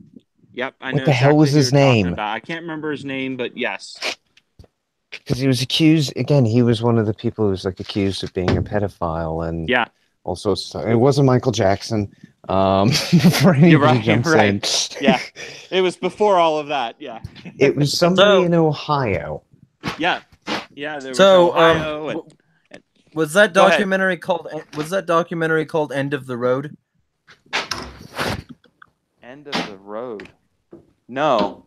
Yeah, because I That's see one with Peter Schiff in it, Mike Maloney, G. Edward Griffin, Adam Ferguson, Bill Murphy, Richard Nixon. who is the Bucket- producer? Who's the producer on that? Let me see here. Tim Del Mastro, Craig Kosinski, Ingvar Olak. Okay, so that's not the same one. Okay. But Peter Schiff is also in this other one, and oh man, I'm so frustrated. I can't find the name. Well, because I'm gonna The keep harder it you look going for in it, the back. I'm gonna keep You know- this search going in the background while y'all discuss this topic. And Okay. Finian, we were talking about over leveraging earlier, and how the World Bank is a component of U.S. imperialism. So you're perfect to come in for this discussion. Yeah, perfect timing, Finian. So why don't you introduce yourself, let people know what you do, where you can be found, and additionally, like give your insight on that particular issue, and then maybe the subject at large, which is the the last part of Shit Shooting Sunday's anti-NWO stuff for the moment. I mean, it's always going to be anti-NWO, but next week we're going to take a small break from discussing this particular thing in specific. I'm going to bring up some documents in a short bit, though, to delve into on stream. And that'll probably basically turn into another part of this, but that'll be in a couple of weeks. So, Finian, why don't you go ahead and do all that? Sure. Hi, guys. Sorry for joining late. Oh, it's totally fine. Time. I apologize for that. Yeah, I am a private investigator and residential security expert. I'm a PI in Virginia, and I have a business, a security business, and it goes by Liberty Professionals, and you can find me on Twitter under the handle Liberty Pro PI. The over leveraged banks, is that what you guys are talking about? Because you know me, I'm like a broken record with that kind of stuff. Yeah, Amongst other things, yeah, we've been talking about that. Yeah, we touched on it because we were talking about how the cabal, for lack of a better term, maybe we stopped calling it the Illuminati and the New World Order, and just basically the people who mean to roll us and use us as their tax cows. That's I kind of break it down into simple farm words because the average American understands that. Yeah, and so Finian, go ahead. Sorry, I was going to ask, Finian, can you actually break down what it means to over-leverage a bank? Because I'll bet you most people, we understand it, obviously, because we're all fairly clued up on economics and we try and follow this shit, but not everybody does. It may be worth just clarifying what you mean by that specifically in this case. How are they over-leveraged? What has been done to create this problem? Oh, geez, there's like at least 3 different angles to that I could think of off the top of my head. The first one is, to start, they're already allowed to do fractional reserves, which, if somebody doesn't understand what that means, if you give them $100, then they can loan out like 1,000. So it's at least 10-to-1 ratio for the money that they receive from other people. Then they can loan out to other people at interest, of course, to make money. So that's one problem just to start, is that they don't have anywhere near the money that they're loaning out. And it's on purpose so that they can make that X amount of extra money. The other problem is a lot of the banks actually, as banks, have bets, or what they call derivatives, and it's bets on financial changes that potentially could happen in the future that allows them to, of course, make money or lose money. And a lot of these banks are over leveraged because they have all these derivative bets that are based off of this assumption that certain things are going to make money in the future, when of course they won't necessarily make money. Those are the two main issues. There's also other problems. Banks basically are the governments.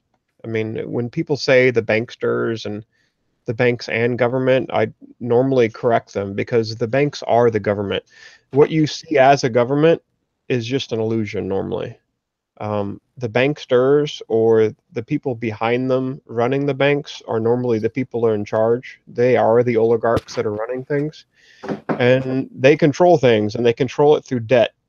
Like, it reminds me of the book, the Economic Hitman. He talked about it briefly, basically, where they will indebt these smaller nations and then leverage them to get them to do what they want to do, or else they won't get that next installment of their loan. A good example, a modern day example of that, is Ecuador. Ecuador has some serious pressure on them to give up Julian Assange, or their next IMF loan will be blocked. So that's another way that they maintain control and keep control over other nation states and individuals in them. So yeah, it's very complicated. There's all kinds of stuff going on, and like you guys were alluding to, most people have no idea.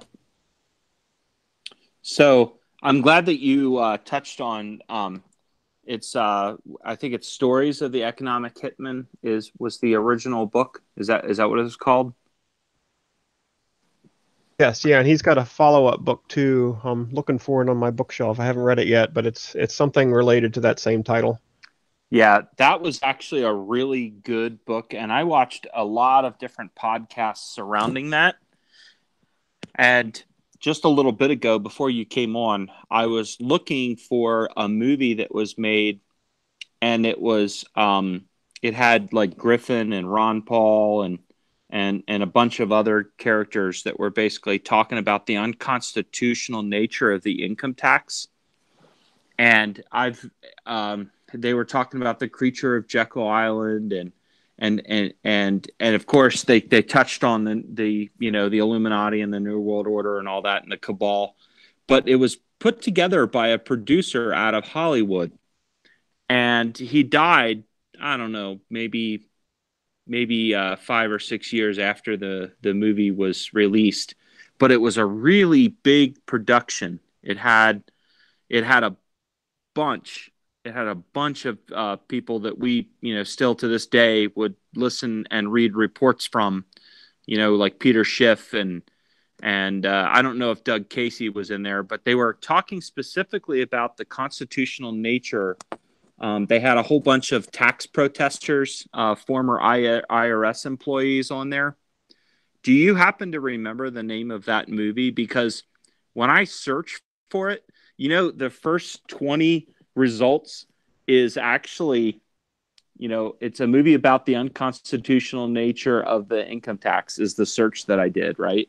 And of course, the first 15 or 20 links that come up are IRS links about fraudulent cases against the U.S. government over income tax, which I thought was hilarious.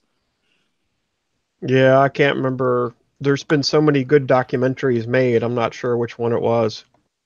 This one was a pretty big production. I mean, it was like an hour and a half long, and the producer was a big name producer. He had made a couple different movies in Hollywood, and then at some point, I guess he was having a discussion.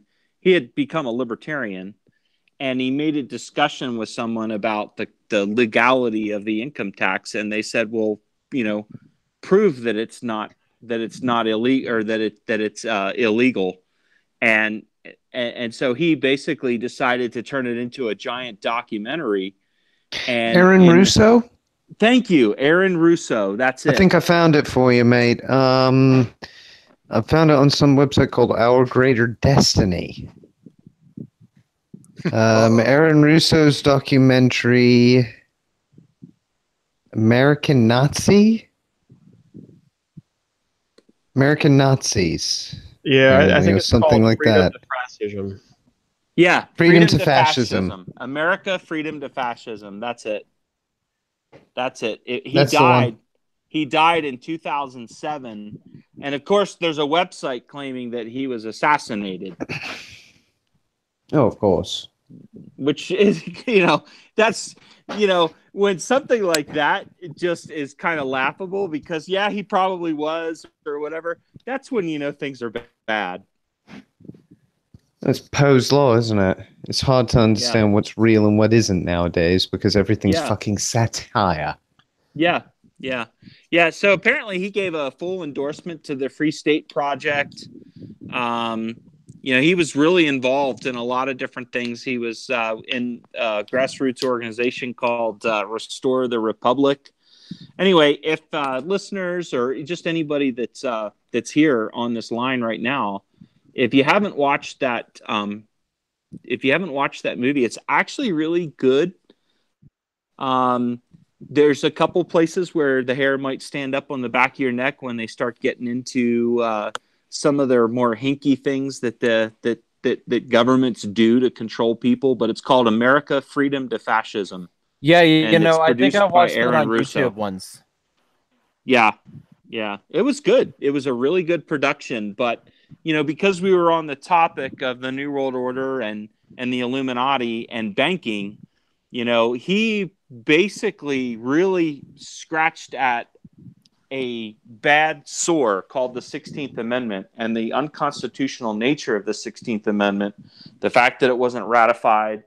And then in his documentary, he brought several former IRS employees that basically converted and basically started becoming anti-tax activists once somebody brought it to their attention, like an actual person that they were auditing, and said, well, wait a second, there's nothing that says that I even have to file. And so they said, yes, there is. You have to. It's under penalty of whatever. And they were like, show me the law that states that I have to file, and show me the law that, and so they go into this huge banner back and forth. And then when the actual IRS employee went to the IRS and said, hey, I've got these tax protesters that are asking me questions that I can't answer. I need you to help us, give me the law.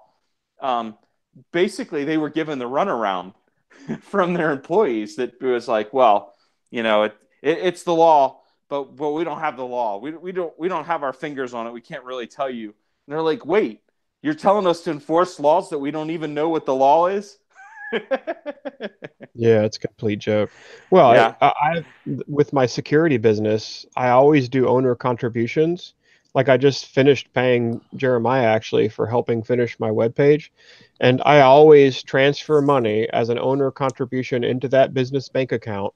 And I always make sure that I'm either buying equipment or paying for services so that I never have a taxable event. So basically my business, I on purpose make sure it's never profitable so that the IRS can never make a fucking dime from me. And I will do that forever. Brilliant. That's brilliant, because that right there is what's going to starve the beast. Because granted, you're not a large company.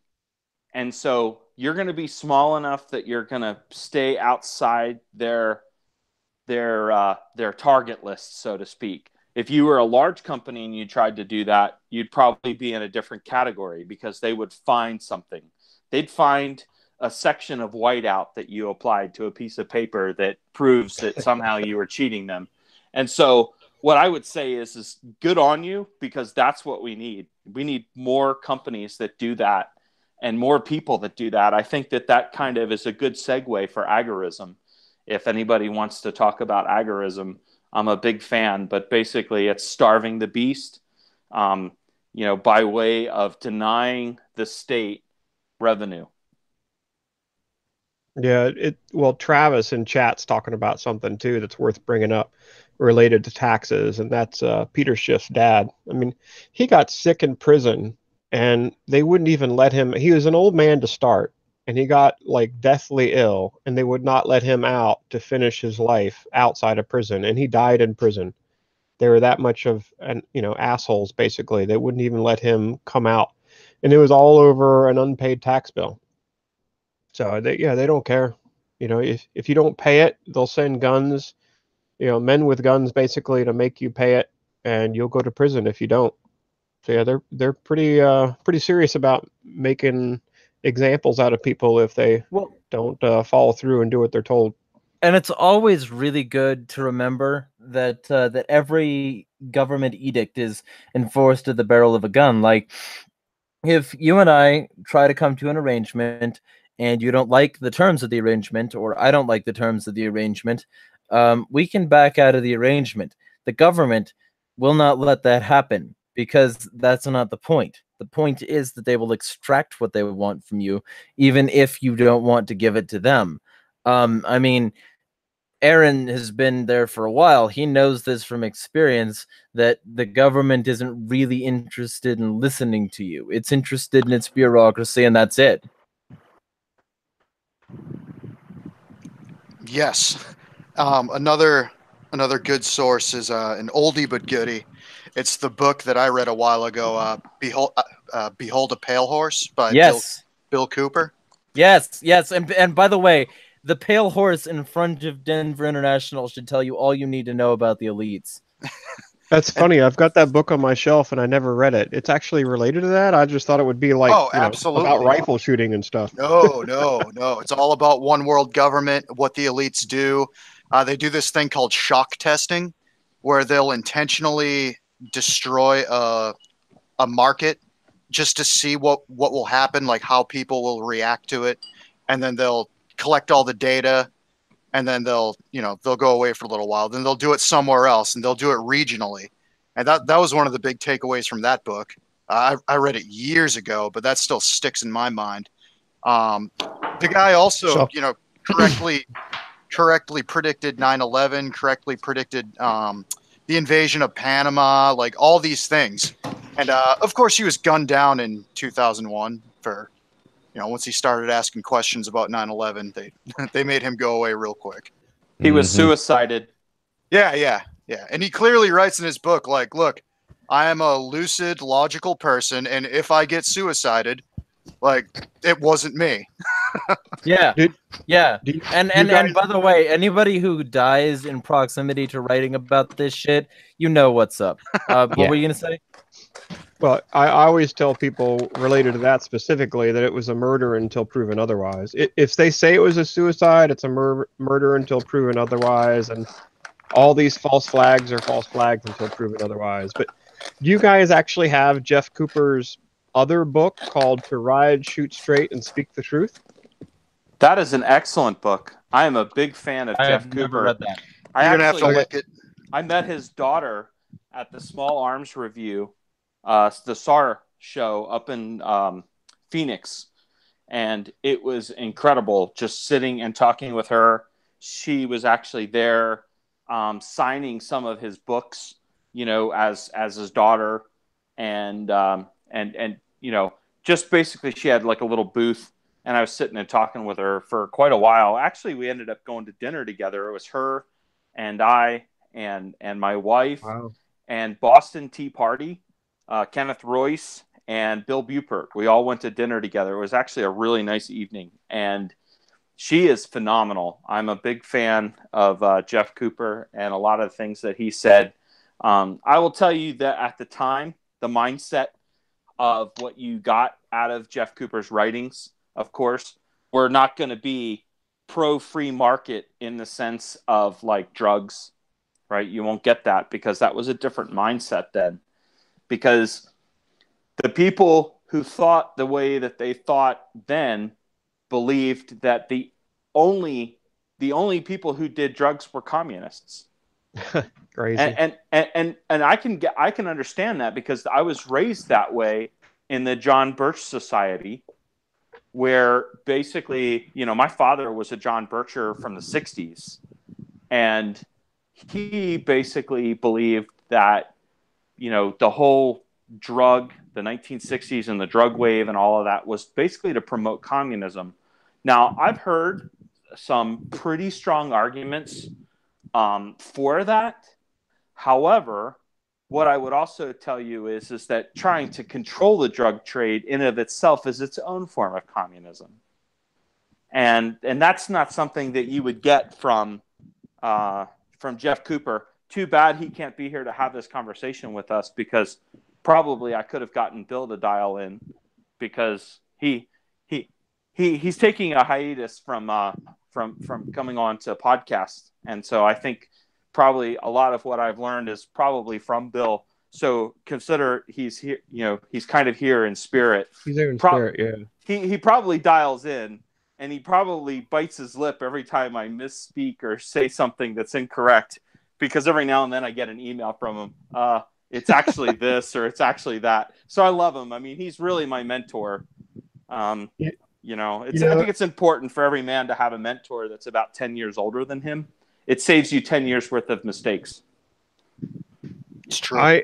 As you guys already know, I consider myself a residential security expert, and I've read basically every book that there is out there, at least in the United States, related to home security. And Jeff Cooper's book, the To Ride, Shoot Straight, and Speak the Truth, talks about some residential security. And I read this book after reading all of those other books, like 30 other books I've read on this topic. And in this book, on page 52, for those of you that have it, and those of you that don't, I'd buy it. Jeremiah, we've talked about this. You know what I'm planning on doing. I'm going to make what I call Cornelison Castle one day. And I swear to God, I'm going to make it. My wife is progressing in a career that's going to make a whole shit ton of money. I already make a decent amount of money. So this is going to happen. And when I read this book, I was in shock, like totally stunned when I flipped the page and looked at his design. He has the exact same layout and design of the house that I plan to build. And for all the same reasons. The guy, he didn't even write books about it, but he was a genius when it came to like physical security and stuff. He knew basically everything I already knew and way more. And he has the layout of the house that I plan to build. And it's based off the Vauban star principle. It's a medieval style of construction, basically, that created a building that had no blind spots. And today, they have it at Gunsight. They have it at Gunsight in Arizona. Yeah, I mean, even today, you can build a house with that principle in mind, and that is what his home design is based off of. You build a structure that has no blind spots, and that does not allow anybody to advance or approach your house without being under fire. And it's brilliant. Like, if you were going to build a home and you had an unlimited budget, of course, because it would be expensive, this is what you would build. And his book on page 52 has an exact layout of it. I couldn't believe it when I flipped the page and saw that. It's great.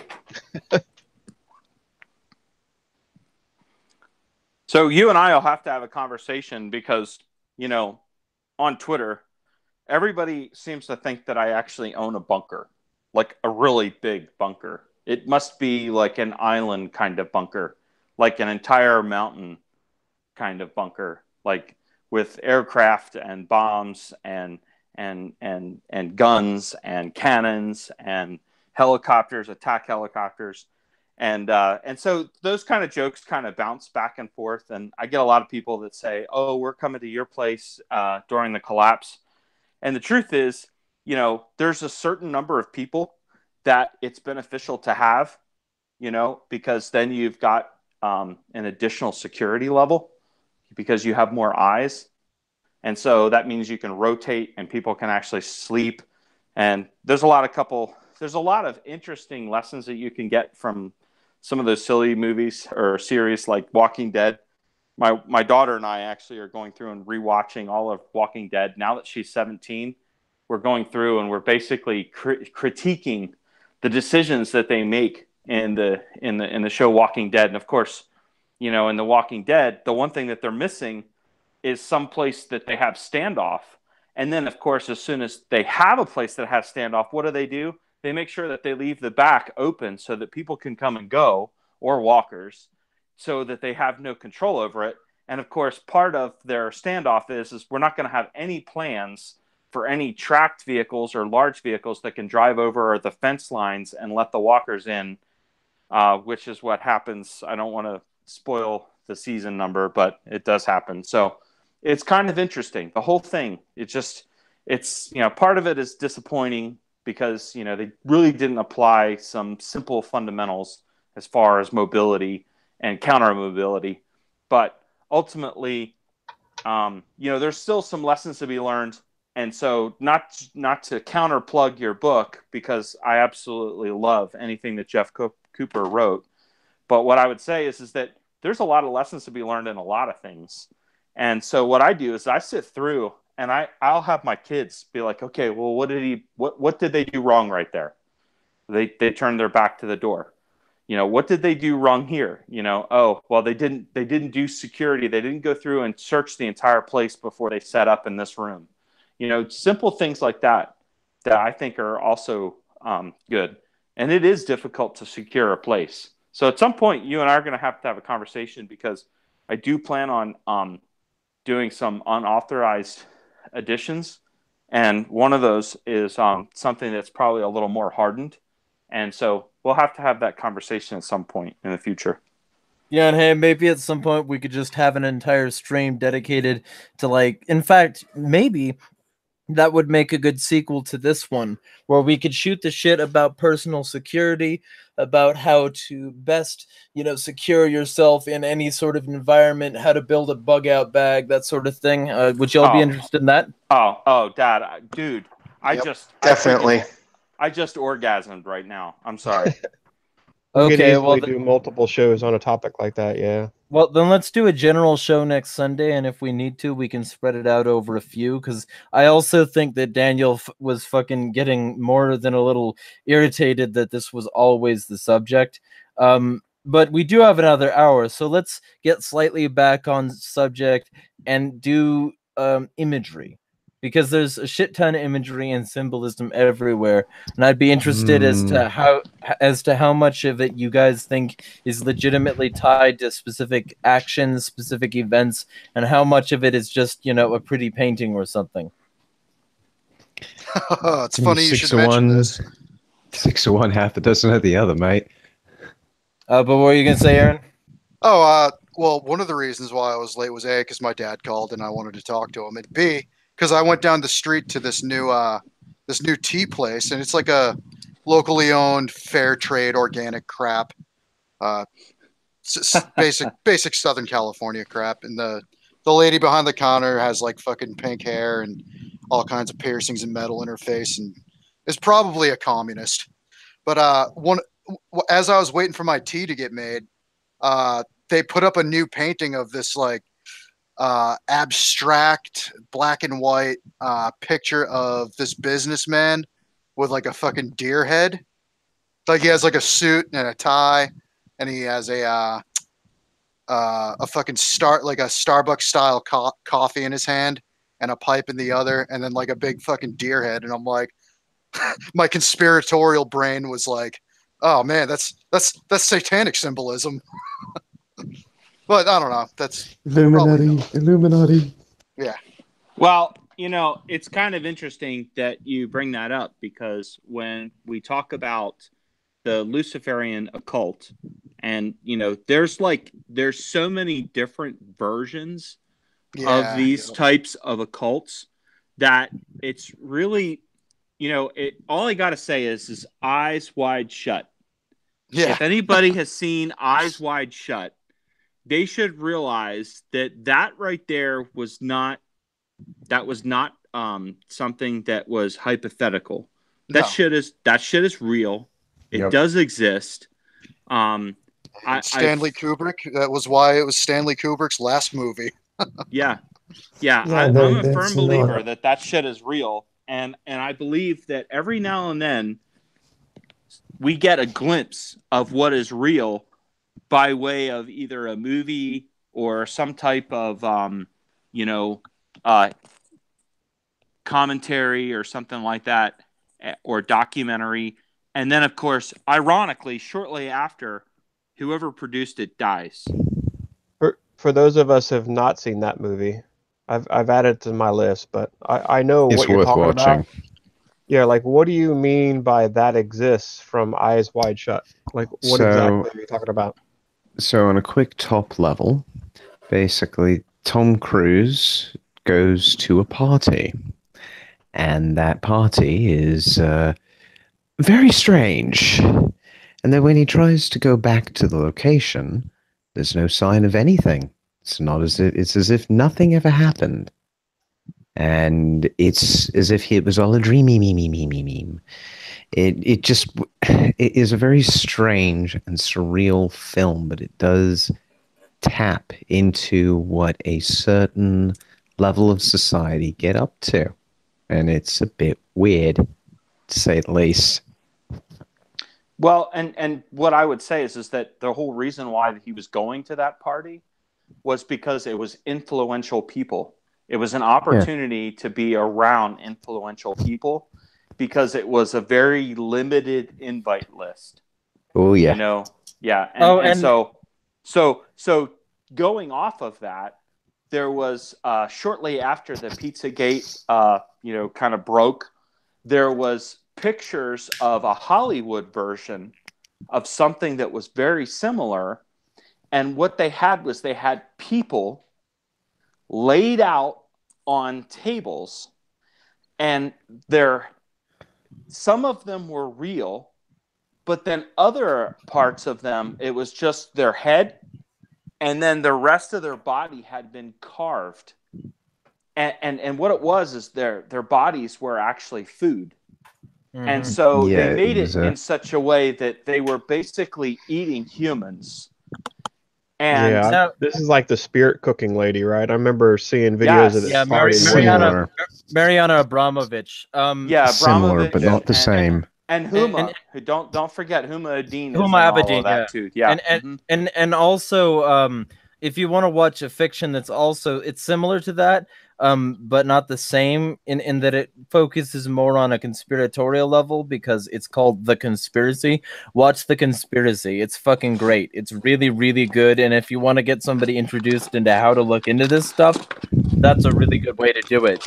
Same with, by the way, could you mute your mic, Lupinit? Sorry. Same with The Minds of Men. It recently came out, and you can help support the creators of it, which are Truth Stream Media. I cannot chill for these people enough. Aaron and Melissa Dykes are fantastic people, and they do a lot of really great work in the trenches of actually looking into this stuff.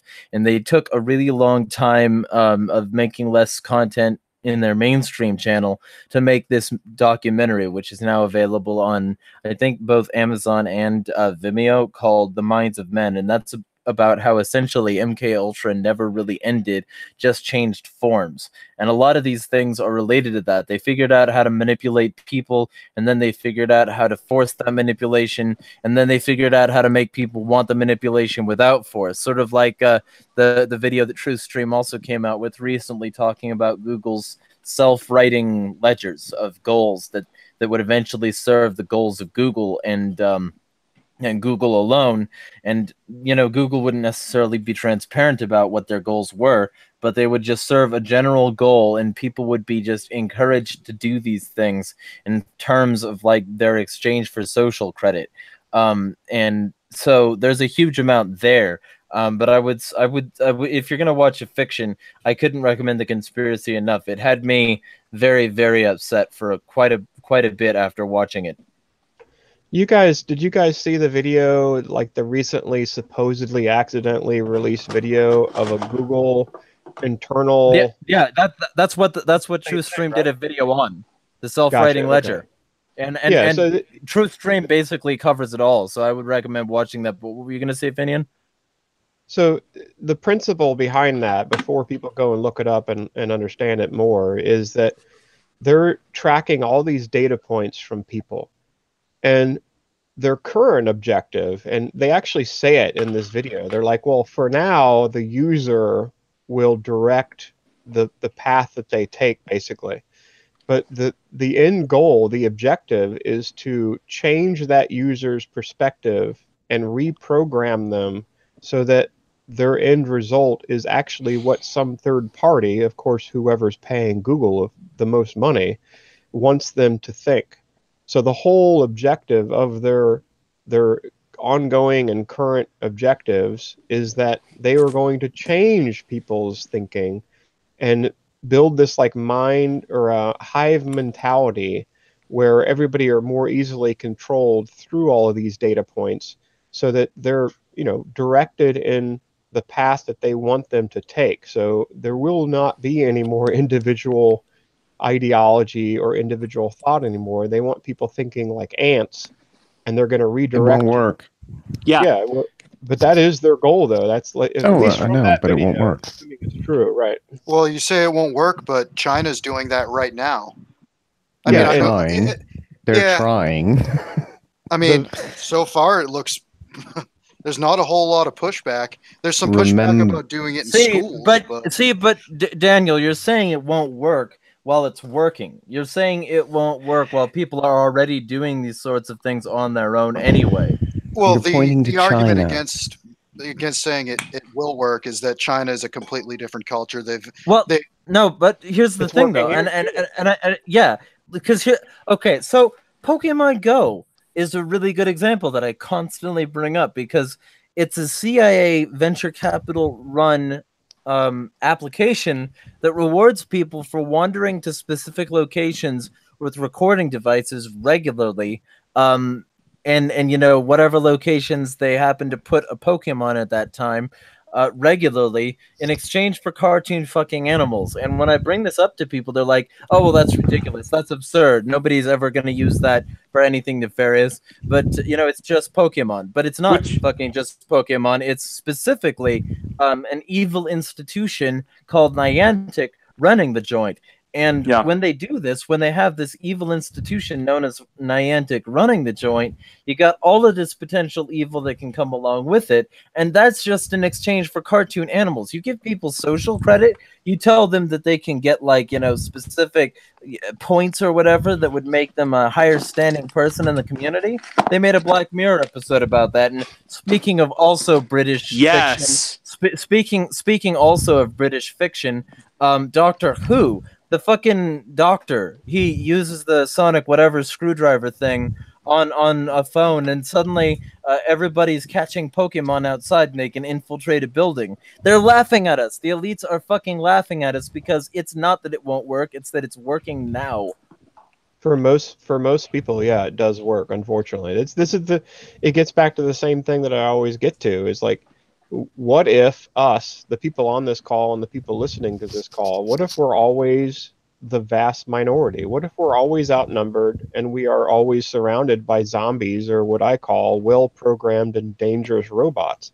Because from my perspective, that's the way it is. We are surrounded by a vast majority of easily manipulated and malleable people that will do exactly what they're programmed to do. And they are dangerous to us because they don't care if we disappear, they don't care if we get arrested, and they certainly don't care if we die.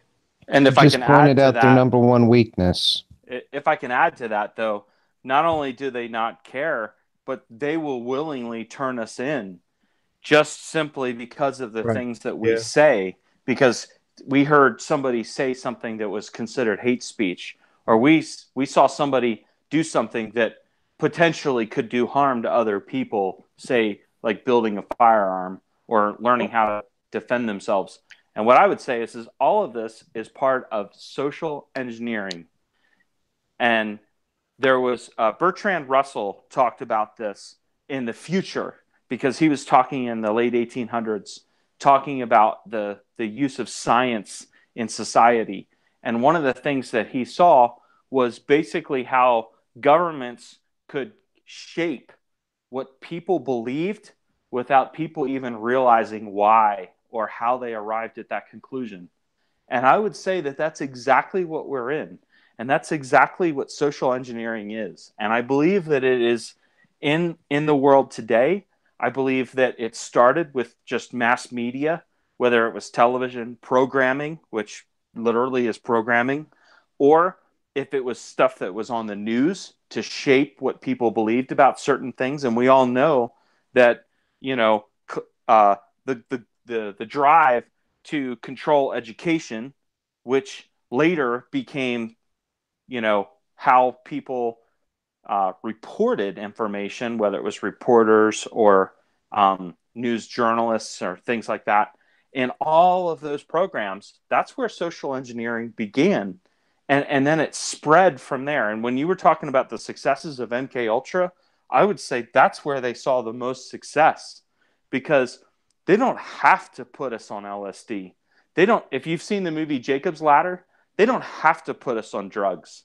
And maybe they are. Maybe the drugs are in the water. Maybe the drugs are in the spraying that they do in the atmosphere. I don't know. But all I know is that I try to stay as far away from watching the news. I am very, very careful about the things that I watch. I'm very critical about it. Whenever I'm watching a show, especially if it's one of those like romantic comedies that kind of somehow has a plug against individualism, I point that out to my kids. I'm like, hey, you know what? They're making fun of something that we believe is right. And I make sure that I try to deprogram their mindset.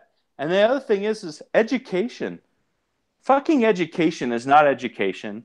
It is indoctrination. It is indoctrination camps. And worse, it's from birth to death. It's compulsory. It's compulsory. You don't have, there was a time when you could just keep your kids at home and say, fuck you. I'm not going to send them to school because we can put more crops out.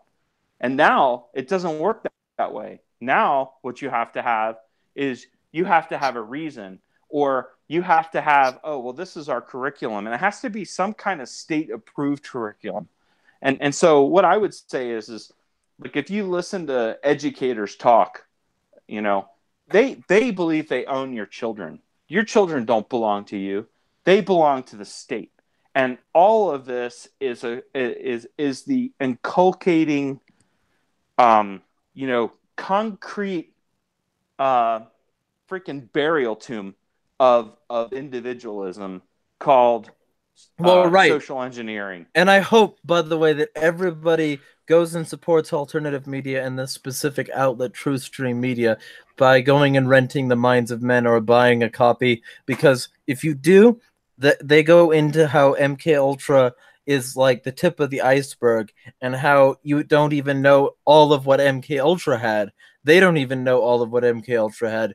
But when you start to look into the sort of the what spawned after MK Ultra, it starts to look really fucking sinister. Look, the reason for my skepticism of all this is because I've worked in online advertising, guys. If it was as straightforward and as simple to manipulate personal opinion on things, it would have been patented as a formula by now. It would have been dealt with in the advertising. No, please. This is important. This is not trivial. This is something thousands of companies are trying to do, and all not doing to a varying level of success, but not all of them are fully automated. Not all of them are, the best ones aren't, they're hybrids. And to be quite frank, the best players aren't even Google in that market. They're just the biggest. It's really difficult. It's really difficult for me to just say, oh yeah, it's going to happen. Because if you say that, well then what the fuck is the point of us doing any of this? We may as well concede that we're all going to be beaten by this system because of sheer numbers. There's no way to fight back. I can respond if that's directly the to argument. That. The point is that we're not going to let these fuckers win without a fight. We're not going to let them win the ideological war, the information war, and the psychological war without doing something to counter the effects that we see. And in this particular case, it's not a matter of marketing in this particular case. They've marketed successfully the surveillance state to people by saying that you can play Candy Crush on it, because the surveillance state is in your phone. You told Michael to start thinking about the surveillance state and how complicated it was, and you said he might have nightmares. Well, I've been having night terrors since I was 4, thinking about the fact that everything is really fucking awful.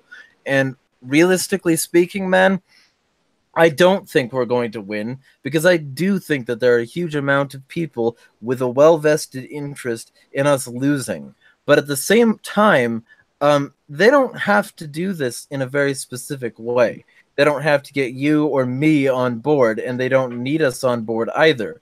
They don't need to market to the individual. As long as they can hit enough people with enough variance on a specific theme and have enough people working in the background together, they have all they need to have a swarm of people on both sides of every major issue, and then all they need to do is control the narrative. In terms of marketing, they've got competing marketing firms all selling similar products or the same products. For instance, Coke and Pepsi, same corn, same sugar, same flavoring agents from the same people, same aluminum from the same plants, and oftentimes like very very buddy corporate ties between Coca-Cola Company and Yum Foods. But at the same time, they've got all of these things that are, quote, competing on the surface level, and it can make it seem like they aren't being very effective, but they definitely fucking are. And I can see from your perspective why that might seem like hyperbole, but I hope you see it from my perspective, watching this from sort of a sky view and seeing the fact that all of these things look like swarms and acting not in individual interest, but in the interest of the collective. What were you going to say, Finian? Let me say something really quickly about this. And you guys know I'm the doom and gloom, like Doctor Doom type guy. But look, from my perspective, what's coming is a mass culling. A lot of people are going to die, and there's no way around that. There's no other direction that I see things going other than a lot of people dying. And I think the oligarchs want that. So basically, that's the plan, and that is their objective. And that, to me, as morbid as it sounds, is one of my primary hopes in life, because when that happens, my objective is to prevent the majority of individual liberty lovers, the people that are my friends, from being those people that are going to be cold. So that when this does happen, when this collapse happens, or war, or the combination of the two, people like us, in a large number, are part of the survivors. And then when that happens, because we are the survivors, we are actually able to win this fight, this war, long term. I do believe we will always be outnumbered, but I also believe that in the near future, a lot of people are going to die. And because of those two things, I think that we have the potential to come out on top and actually make a positive change in the future, and to see something better in the future come of what's going to happen from now to then. I just want to insert one thing, and that is cue the Morpheus speech. Well, you can take the red pill, or you can take the blue pill. Exactly.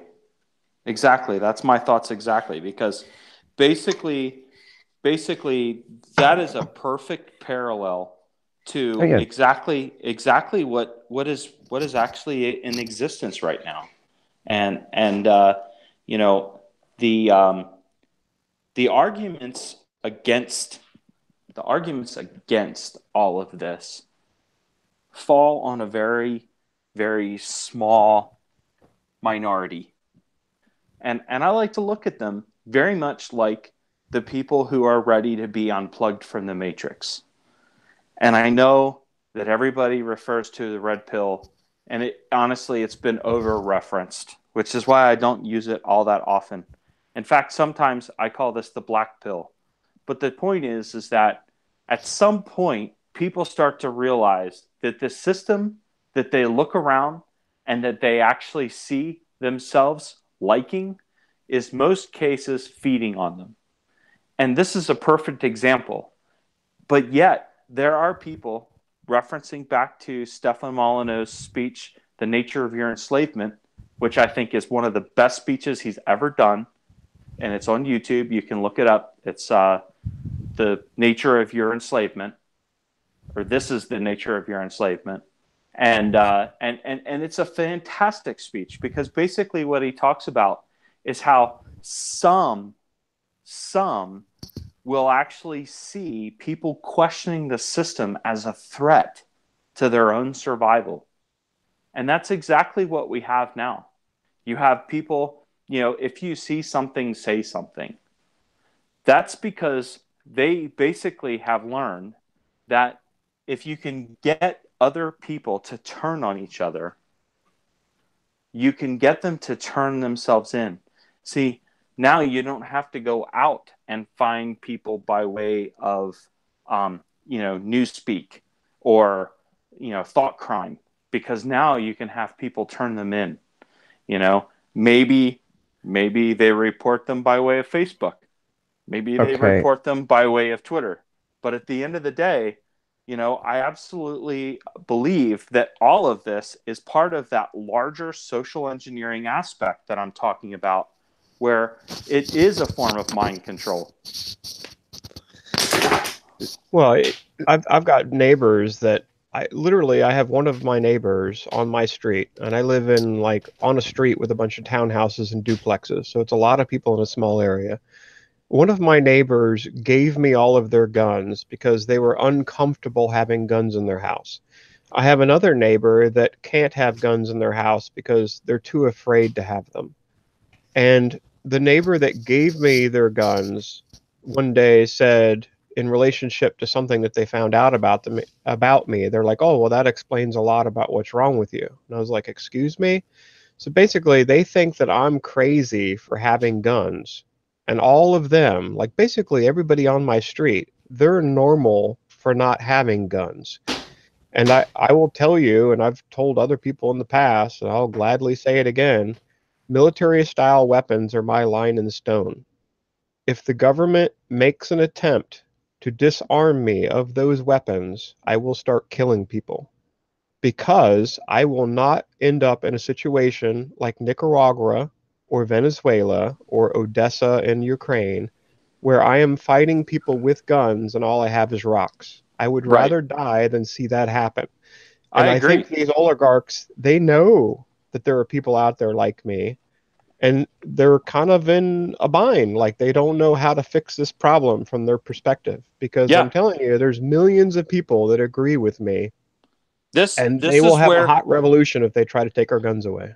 this is where my argument of making an appeal to the 3%, the folks who associate themselves with the 3%, is actually a really smart move.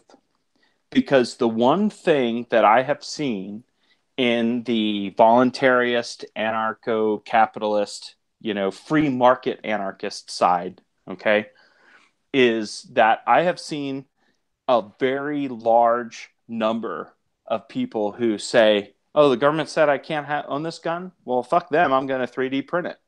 Or fuck them. I'm going to make it myself. And so what I have seen over the years of getting to know more and more people, and really kind of seeing that they actually feel the same way I have always felt for a very, very long time. And what I found is really interesting is that there's a lot of people like that in the 3% community. The problem is that they worship a parchment. They worship a parchment that I think at least all of the participants on this YouTube video would say that the document itself actually probably enabled much of what exists now. And if it didn't enable it, like Lysander Spooner said, it was helpless to prevent it, which in either case is It's the latter. Yeah, it is completely, unfit to exist. And so what I would say is that I've concentrated a lot of my efforts at looking to the 3% crowd, not necessarily the 3% that have the blue line through the middle of the American flag crowd, but sometimes them too. And I've been slowly just pulling some of their preconceived notions and unplugging them and saying, okay, now what?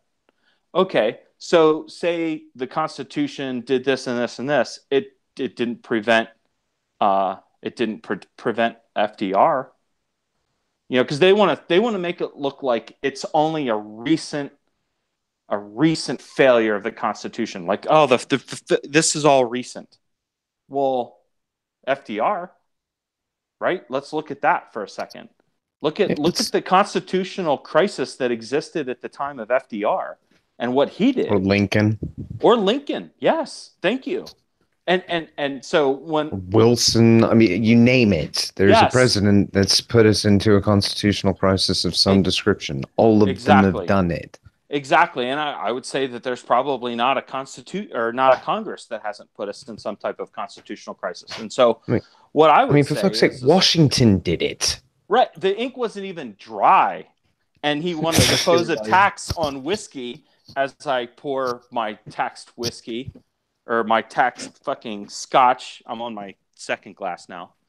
But I mean, the point is that I'm drinking blended scotch tonight instead of bourbon. I'm celebrating the completion of a firearm. And so I tend to move to the higher end of whiskeys and drink some scotch when I'm celebrating the completion of a firearm. But anyway, the point is that the Whiskey Rebellion was what should have been the Second American Revolution. Boom. Okay. Definitely. Yeah. It should have been. Yeah, it should have been the Second American Revolution. No. Because, I mean, you cannot let that shit go. Yeah, you can't let that shit go. And then they did, unfortunately, because they were all war weary. I mean, they had lost generations of people, fathers, sons, maybe even grandsons in that war. And so at that point, they were war weary and they didn't want to fight another war. They were still trying to put their shit together. Let's be honest, though. They weren't just war weary because they had 15 years and then Whiskey Rebellion. It wasn't that they were war weary. They were outnumbered. They understood the art of war and they knew that you shouldn't fight a battle you cannot win because you're just going to die. It's not going to happen. It's not going to end well for anybody on your side. Well, they left. You cannot beat them. They left. In fact, a lot of my clan members moved south. That's how they ended up in South Carolina and Georgia and North Carolina from my clan personally, because my clan had a precedent of basically not listening to the king. Because when Scotland was reunited, they said, wait, we signed the Declaration of Arbroath. We will never stop fighting. And the King of Scotland realized that. And so there was six border clans that basically were invited in for discussions and they hung every single clan leader. And as soon as that Douglas, happened, was it? Say again?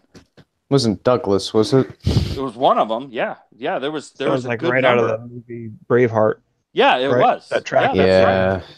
They signed the Declaration of Arbroath, which was 1320.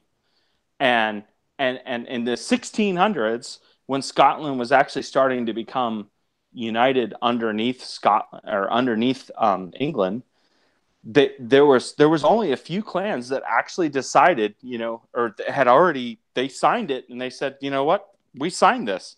Until there's 100 of us left alive, we will not be ruled by Great Britain. And so they continued to fight. And the Border Reivers, if you ever study the Border Wars, that's where my clan came from. And they basically just immediately started, every time the British troops came through, they would kill them. And at the time, they were considered the finest light cavalry in the world because their pastime was stealing sheep from each other. And so apparently they were really good at horseback and they could move very quickly and they knew the terrain. That's also something that's very important that we could take in our after action report and place that in our considerations, because for anybody who's considering on bugging out, if you don't know the terrain of where you're going, it's a big mistake. And so what I would say is that those clans immediately took those British troops to task. Now, this is the problem. 2018, we're not taking anyone to task. And the reason we're not is simply because the cost is so great and because we are so outnumbered, which is why in the Whiskey Rebellion, they just moved. They said, fuck it, we're just going to move far enough away from Washington that we could do what we want and they won't know it. And an important consideration, it's also because most people aren't attached to the cost of what they do. They just put their magic plastic into a magic computer and magic things come out that say that they can get the thing that they're holding in their hands. They don't think about what it took to get it there, and they don't think about what it takes to get money value in the first place in any sort of, you know, in any sort of closer to objective sense, because like value is still subjective, but if you don't have to work for anything, and if you can go into unlimited debt until, of course, that catches up with you, in order to get whatever you want, you'll never be attached to any of the consequences. And as a result, people don't have real strong roots with the society that surrounds them. And so they're much more willing to support it. They're outnumbered by their own ego. Well, the livelihood, getting back to that too, I don't understand it completely, but my small understanding of the Whiskey Rebellion is that the farmers were converting corn into whiskey because the whiskey lasts forever. So when they had a crop, they would convert it to whiskey, and that would allow them to store their wealth. And of course, putting a tax on that wealth was a huge burden on them. And apparently that was something that happened a lot back then. And yeah, like you were saying, that doesn't happen today. Everybody has easy access to credit, and there's banking systems and debt. And Lupinate said something earlier, like how there's no way to beat the system, and there is a way to beat it, but I just don't think it'll ever happen. And that way is nobody ever takes any debt on ever. You don't buy a house with debt. You don't take any loans whatsoever, no lines of credit. And then by doing that, if enough people did it, we would kill the banking system as it exists today. Do I think that's going to happen? No, I don't. But there is an actual way to win this war, and I just don't think enough people will ever do it because, unfortunately, There's another way. Everyone's well-programmed robots, and they're going to keep going into debt. What's the other way? There's another way. Bank run. Everybody withdraw their money. Have to be coordinated and have to be en masse. But if everybody was really fed up and they basically just dumped everything out of the system in one go, give it 2 days, the whole system would collapse. The whole system wouldn't collapse. They still have large stores of ammunition and plenty of desire to use them. They'd probably manufacture a crisis and instate martial law. Well, I'm not saying that wouldn't happen, but that does damage. There's That's already the point. been The bank runs. Yeah, but this is the problem, though. The people who have the money in this system that would actually amount to a bank run, because I'll be honest with you, if I went down to the bank and pulled out what I have in the bank, the only thing I wouldn't be able to do is pay like a month's worth of bills, because I don't keep that much money in the bank. Most of my money, I mean, exactly like what Jeremiah was saying is this, I have tangibles. My investments are tangibles. And that's not always a fun topic of conversation with my wife. But at the end of the day, it's like we talk about how, like, if everybody were to do that, well, the thing is that most people don't have money invested. And the people who do have the most to lose by withdrawing it because they're bought into the system. They benefit from the system. And so a bank run would hurt them. And so they see it as, why would anybody do a bank run? Because they're plugged into the matrix. Going back to the whole analogy of the system, they're bought and sold into the system. And so, everything they do is by mortgage and by car payment. My credit report. They worship their credit reports. I don't think the banking system helps anymore. I don't think a run on the banks or people withdrawing money from the banks will help. And the reason for that is because it's not how much money you have in those accounts, it's the control over the creation of money and the debt that's involved that gives them the power that they have. So individual bank accounts like ours, so, you know, going back to something like the Great Depression and everybody withdrawing banks in a bank run causing a collapse, that doesn't, it's no longer, it doesn't help basically. Today we have Swiss National Bank buying the United States stock market. We have the European Central Bank bailing out through quantitative easing the American system, and vice versa. There is so many things on much larger scales. So personal bank accounts basically don't help anymore. I don't think something like that is going to make much of a difference. All right, fair enough. Not a bank run then, but I guess a market run would be a better way of putting it, where everybody is basically just goes, no, we're not trading. We're going to basically hold until something changes. Again, these things will never happen, though. And in addition, the reason why they'll never happen isn't just because too many people are taking the blue pill. I honestly believe that it is a lot harder to change opinion through everyday means. The most common way of changing opinion is through trauma. You have to cause some sort of shift in opinion that is truly emotive. Showing somebody a graphic image can be enough. That can be the shock treatment that I think Aaron was highlighting earlier, just done from a narrative perspective. And that's the thing that I think a lot of us are sort of overlooking, is the power of narrative. I mean, let's take a random example, Magnitsky. Yeah, the Magnitsky Act. Yeah, that's a particular law that everybody probably knows, unless they've been researching it, not that much about, except it has to do with a bunch of Russians being fined for killing some guy in prison. But the reality is a lot more complicated, because all of that story came from one man and one foundation. And a documentary was made on the Magnitsky Act, called Magnitsky Act Behind the Scenes, in which a Russian anti-Putin documentary maker tried to do a docudrama on the death of Magnitsky.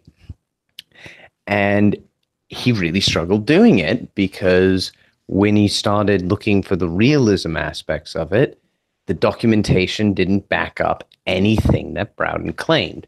It was mistranslated pieces of text. There was claims that were made within the text that weren't actually made in the text itself. It was just made in the English translations. I mean, you go through the incongruities and you realize that, yes, the guy died, but it was probably negligence and not a malicious act. And no, he wasn't some innocent super patriot fighting for human rights. He probably committed some sort of crime and was awaiting trial, and unfortunately died in custody because of neglect, more so than malice. It's one of these really weird rulings, though, that's created huge amounts of international law, because one man pushed a bunch of buttons and basically made it so because he made shit tons of money out of Russia.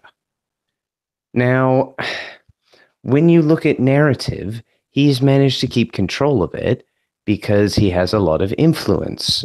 Browder's not a weak man, and he uses that influence to the best effect that he can. Anybody in power will do this, and they'll do it to anybody else if it means that they can get what they need out of it. If that, I'm hoping this is making sense. None of these guys, I think, are really working together fully. They're working together up to a point, and then they will basically stab each other in the back because I really think they do it all the time. It's a bit, otherwise, why the hell would gossip mags be printing all the shit that they print? It's like, it's almost endemic now. Somebody says something negative about a politician, and all of a sudden they're found in a scandalous position, or some other piece of information comes out that they may not want to hear, and then soon after that, they're all gung-ho about that politician and how wonderful he is and how he's helped his daughter or whatever. It's quite a... It's all PR. Everything that's politics is PR. And anybody who tells me otherwise doesn't fully understand how politics works. That is all it is. Just a massive PR machine, a big piece of theater, making everybody think that the world is moving around, whereas it's barely even going forward. Yeah, it's moving around. It's moving around in circles, and it's never getting anywhere. With a broken leg. Yeah. Yeah, like I always say, like, no matter what happens in American politics, the march towards total fascism continues. It doesn't matter what politician we have in place. It doesn't matter what party's in control or what election gets won or lost. We keep losing our rights. Like every year, there's another law that's passed. You know, like now propaganda against the American people is legal, and we That have the was NDAA. 2014. Yeah, like all these things are happening, and it's the proverbial frog being boiled in a pot. It's like most people around me, they just either they don't care or they're not paying attention and they just don't understand. I don't know what it is, but it's a mess. And yeah, things are not getting better by any means, not even close.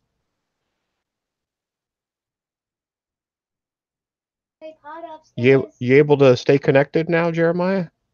You've dropped Yeah, fucking okay. So my internet shuts down also. Fucking like I need to get the fuck out of this house, out of this town, out of this state, because I have no doubt that there's somebody on the line who just decided nope. But like beyond all that, I think I think we're getting close to the wrap up point for the show. So let me just like say I think, and the reason I named this stream this is I think the final boss in this fight is the minds of men. I think the final boss is trying to convince people to do things on their own level rather than relying on this fundamentally evil group of people. So let me just ask y'all what your insight is on how to get the average person thinking in terms of liberty versus the paradigm that they've been thinking in. And what's the best way for other people to do that in their day-to-day conversations? Because I think that once we win the culture war, we win everything. Self-reliance and individual liberty. If Choice. you can focus on individual liberty, meaning everything other than collectivism, and if you can focus on self-reliance, which in effect is the byproduct of individualism, then you essentially question the narrative. And if you can demonstrate that to people and what the advantage is to them, you know, let's face it, every movie that talks about some type of pandemic and how don't rely on the government because the government failed, or the government their soldiers started going through the hospital and shooting patients in the head. You know, look at 28 weeks later, right, where they're actually executing people in the city because the outbreak started, and it was easier to kill everyone than to try to target just the zombies. And so, what I would say is that if you can focus on those types of understandings to where people are like, oh, fuck that, I'm going to do this shit on my own. If you can get people to start thinking like that, you now have created someone who will start thinking for themselves and stop relying on the bullshit that's fed to them by way of social programming or social engineering. I'll be the pessimist and say that most people are just going to die. It's not going to happen. You're not going to change those people. You're not going to make them into people that are interested in preparedness. They're not going to store more than 3 days of food. They're not going to have any supplies on hand. And when an economic collapse or a global war starts, they're just going to die. 3 days to chaos, 7 days to cannibalism. I am a huge pessimist, and I think people should be preparing for the worst. Obviously hope for the best, but prepare for the worst. And I think really bad things are coming. And a lot of people are going to die, and I don't believe there's a way to change people's perspective. Most of them are well-programmed, dangerous robots, and those of us that want to survive need to prepare accordingly. And if we were on Twitter right now, I would reply with chuckles in collapsitarian. See, I don't believe that. I don't believe people can't be changed, because if I believed that, I wouldn't be an anarchist today. I changed. Most of us did not start out born or raised as anarchists. Most of us basically started out as statists, slowly progressed, and changed. People change all the time. Every single day. They change their opinion, they change their minds, based on the lie, based on the truth. Doesn't really matter so long as they get the data that makes them change their mind. That's the point. You got to feed them ways of interpreting the universe that's different to what they've been told by the system, that work better than what they've been told by the system, like capitalism, like being able to do your own thing, like having choices, which is something that most of us don't have, particularly in the States. I mean, look at your broadband services over there. You've got the choice of Verizon or Comcast, or Verizon or Comcast. You don't really get much alternative, or if you do, it'll be with some regional provider affiliate of Time Warner. And it's never going to be good, and it's never going to be great until the state gets out of the way. And the more people stop listening to the state, saying, oh, look, it's the market's fault, it's the market's fault, when it's the policies, it's the rules that you've put in place, or lack thereof, because nobody else can set them. It's those things that matter. It's those things that nobody pays attention to, and it's those things that will break this monster's back. It's important to know where its weak spots are, and its weak spots are mostly economic. And if we can put pressure on those, A, it'll fall apart faster, and B, something will be there to pick up the slack and reduce the chance of that all-out warfare, chaos, rioting hellhole that Finian's afraid of, quite rightly. And I personally have seen that happen here in London, and have seen the aftermath of that. It ain't pretty. And when people get really pissed off, the cops, at least over here, can't do much unless they get the army in. And to be quite frank, the way that most people probably feel about the government right now, even that ain't going to stop them very much. Most of those guys are probably for leaving the EU rather than sticking around, because they know the dangers of having an EU army in play and losing your sovereignty. Mainly because they spent most of their time fighting for it somewhere else for other people. People forget about things like the Falklands. So yeah, it's important to remember that, yes, there is a propensity for war. Yes, there's a lot of people screaming in the mainstream media how we all need to go to war. And there's a lot of other people who aren't listening anymore because they've tuned them out. They don't believe them. They believe what their friend at the pub told them, more likely than what the BBC reports. At least that's what I'm seeing over here, particularly among anybody who isn't working in a sales or marketing kind of role, or isn't an upper manager who's part of the bourgeoisie that exists anyway. The working class, the lower class, they're sick to death of these guys. And there are more of them. A lot more. I mean, I think it's Conan who keeps talking about the agorist impact on the black community. If you look at their entertainment, if you look at anything related with that community, you can see it ingrained in that particular psyche. Yes, they also are the ones demanding the most from the state, but they're also the ones who've been oppressed by the state historically.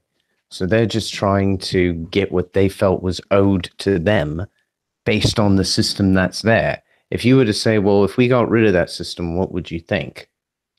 I think 9 times out of 10, most of them would probably go, that sounds fucking brilliant.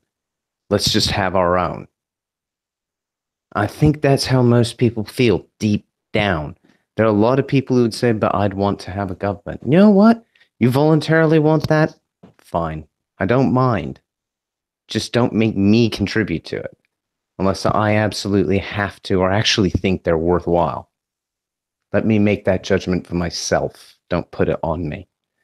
And I think if people start understanding that is a way everybody could live and get the maximum amount of choice, Spoiler we'd be alert. golden.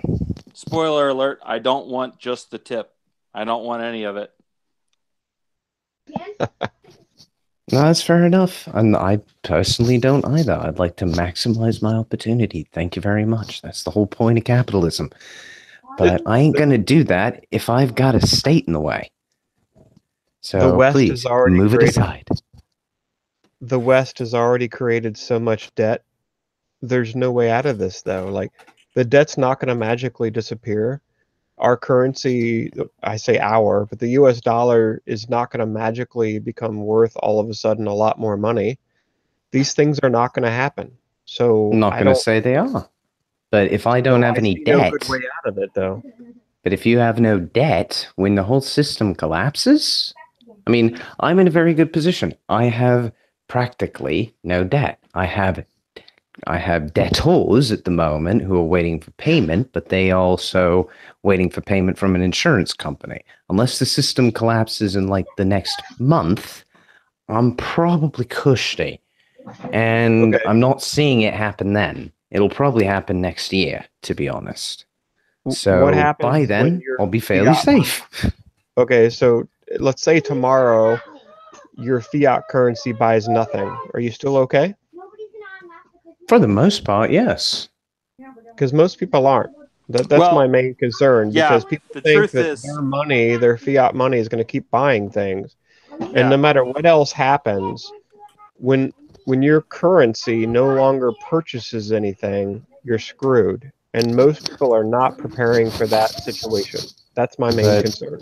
Okay, no, that's fair enough. But I have put some things aside to prepare for that situation. Things that if the dollar did collapse or the pound collapse, would immediately skyrocket in value to be so high demand that I'd be fending people off with a stick to do work for me just so they could have a slice.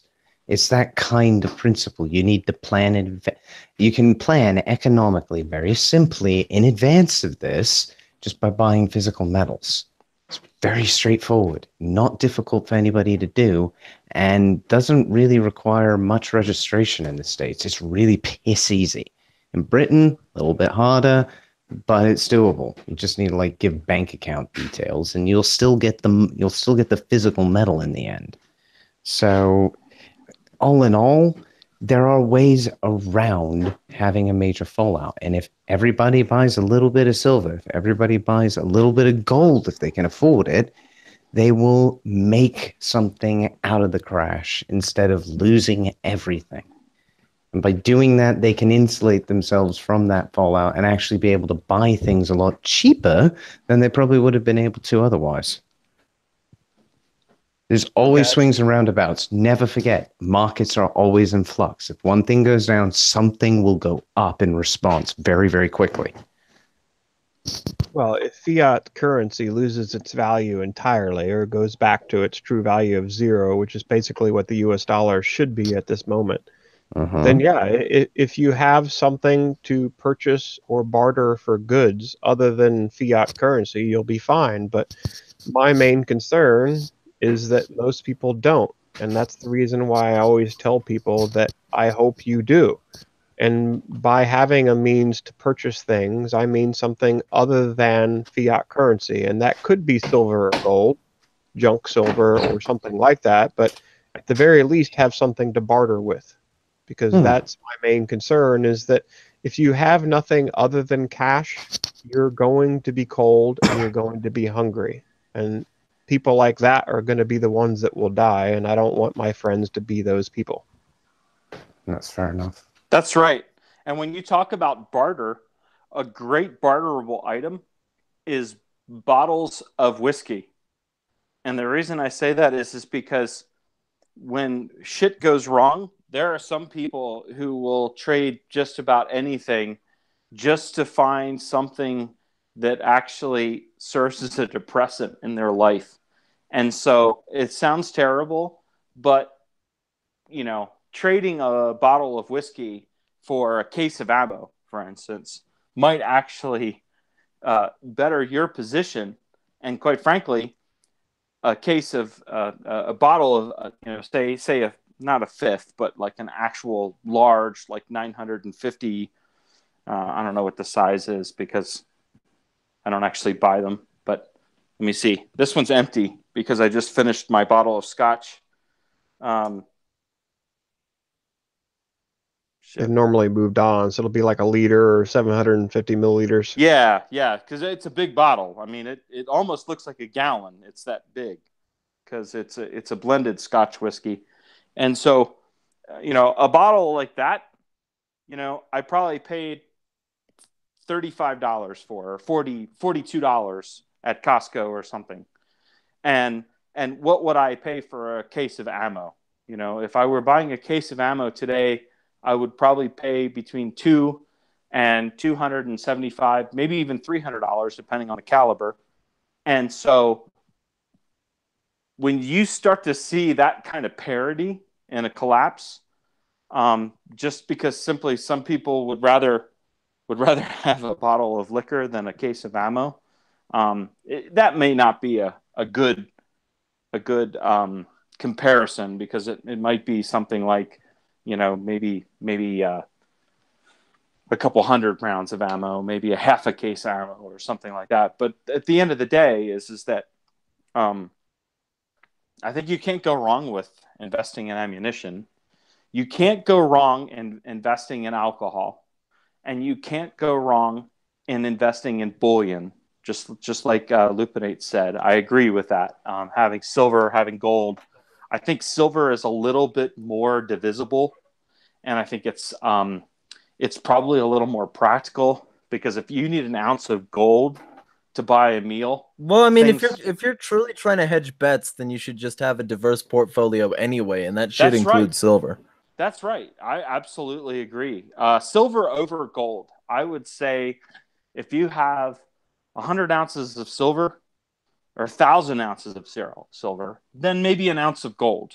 You know, maybe 1,000 to 1 or 500 to 1 ratio. Because I think anything over, you know, if you had all gold and no silver, that really, the only time that would benefit you is if you need to flee.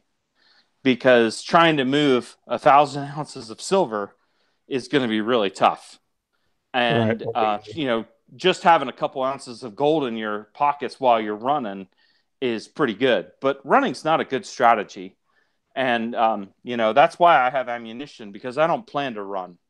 And so, well, and I think, you know, that's a relatively good place to wrap it up for the week, because I think that we're sort of already dipping into next week's topic, and I think that would be a great place to start. Is, you know, generally what to have in case this happens. That's but awesome. Also, like, you know, go over how to build guns, go over where you can find the best schematics, go over like neighborhood organization, and I think that'd be a good thing to cover next week, you know, because as a general sort of aftermath of the world order, let's talk about what we do when they finally decide to enact a bunch of the plans we've been talking about. I agree. And, you know, if we can make next week's, you know, something that maybe we do like a 1 or a 2 or a 3-part series, you know, if we could build next week's series up a little bit, maybe we could have somebody like Cody Wilson come on and actually talk about what it is that he plans on, doing as far as, proliferating. Definitely. Well, and in that particular case, let's do next week then on digital decentralized solutions. Let's start on that ground, and then if there's anything that we get into during the episode that's not that, that can, and we'll just change the episode title. But generally, the first thing that we'll be discussing would be decentralized anyway, because I think that that's a good starting place for most people have technology of one sort or another. So I love it. Seriously, I think it's a great idea. I'm on board. All right, so next week's topic is that. Anybody here who wants to say where they can be found online? We'll be wrapping it up pretty much immediately afterward. Sure, I'm on Steemit, the same name on here as Finian, and I'm also on Twitter as my business account under Liberty Pro PI, and I look forward to next week's discussion. And anybody that wants to connect to me, please do on those sites. Thanks.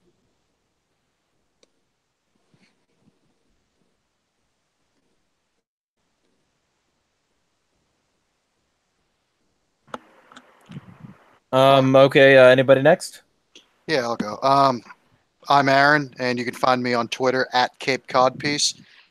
You can also find me on Minds at Cape Codpiece. Please give me an excuse to use Minds more. It's a terrific platform, and I really want to try to get away from Twitter. That's all I got.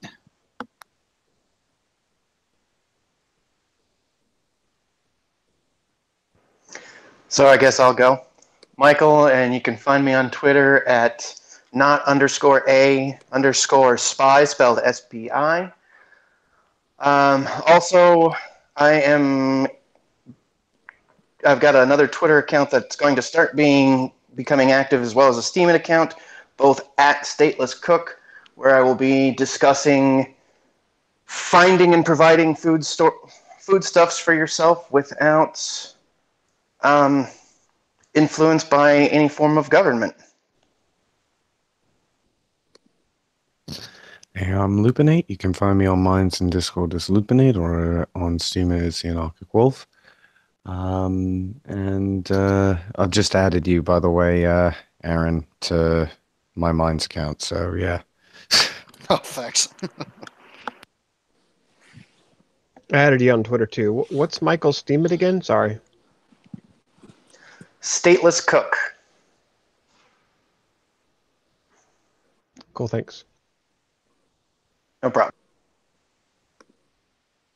All right, and for the person who couldn't be here that was here earlier, check out Conan, son of Conan, at OP. Fuck, I don't remember specifically. I think it's OPELIKACREEK.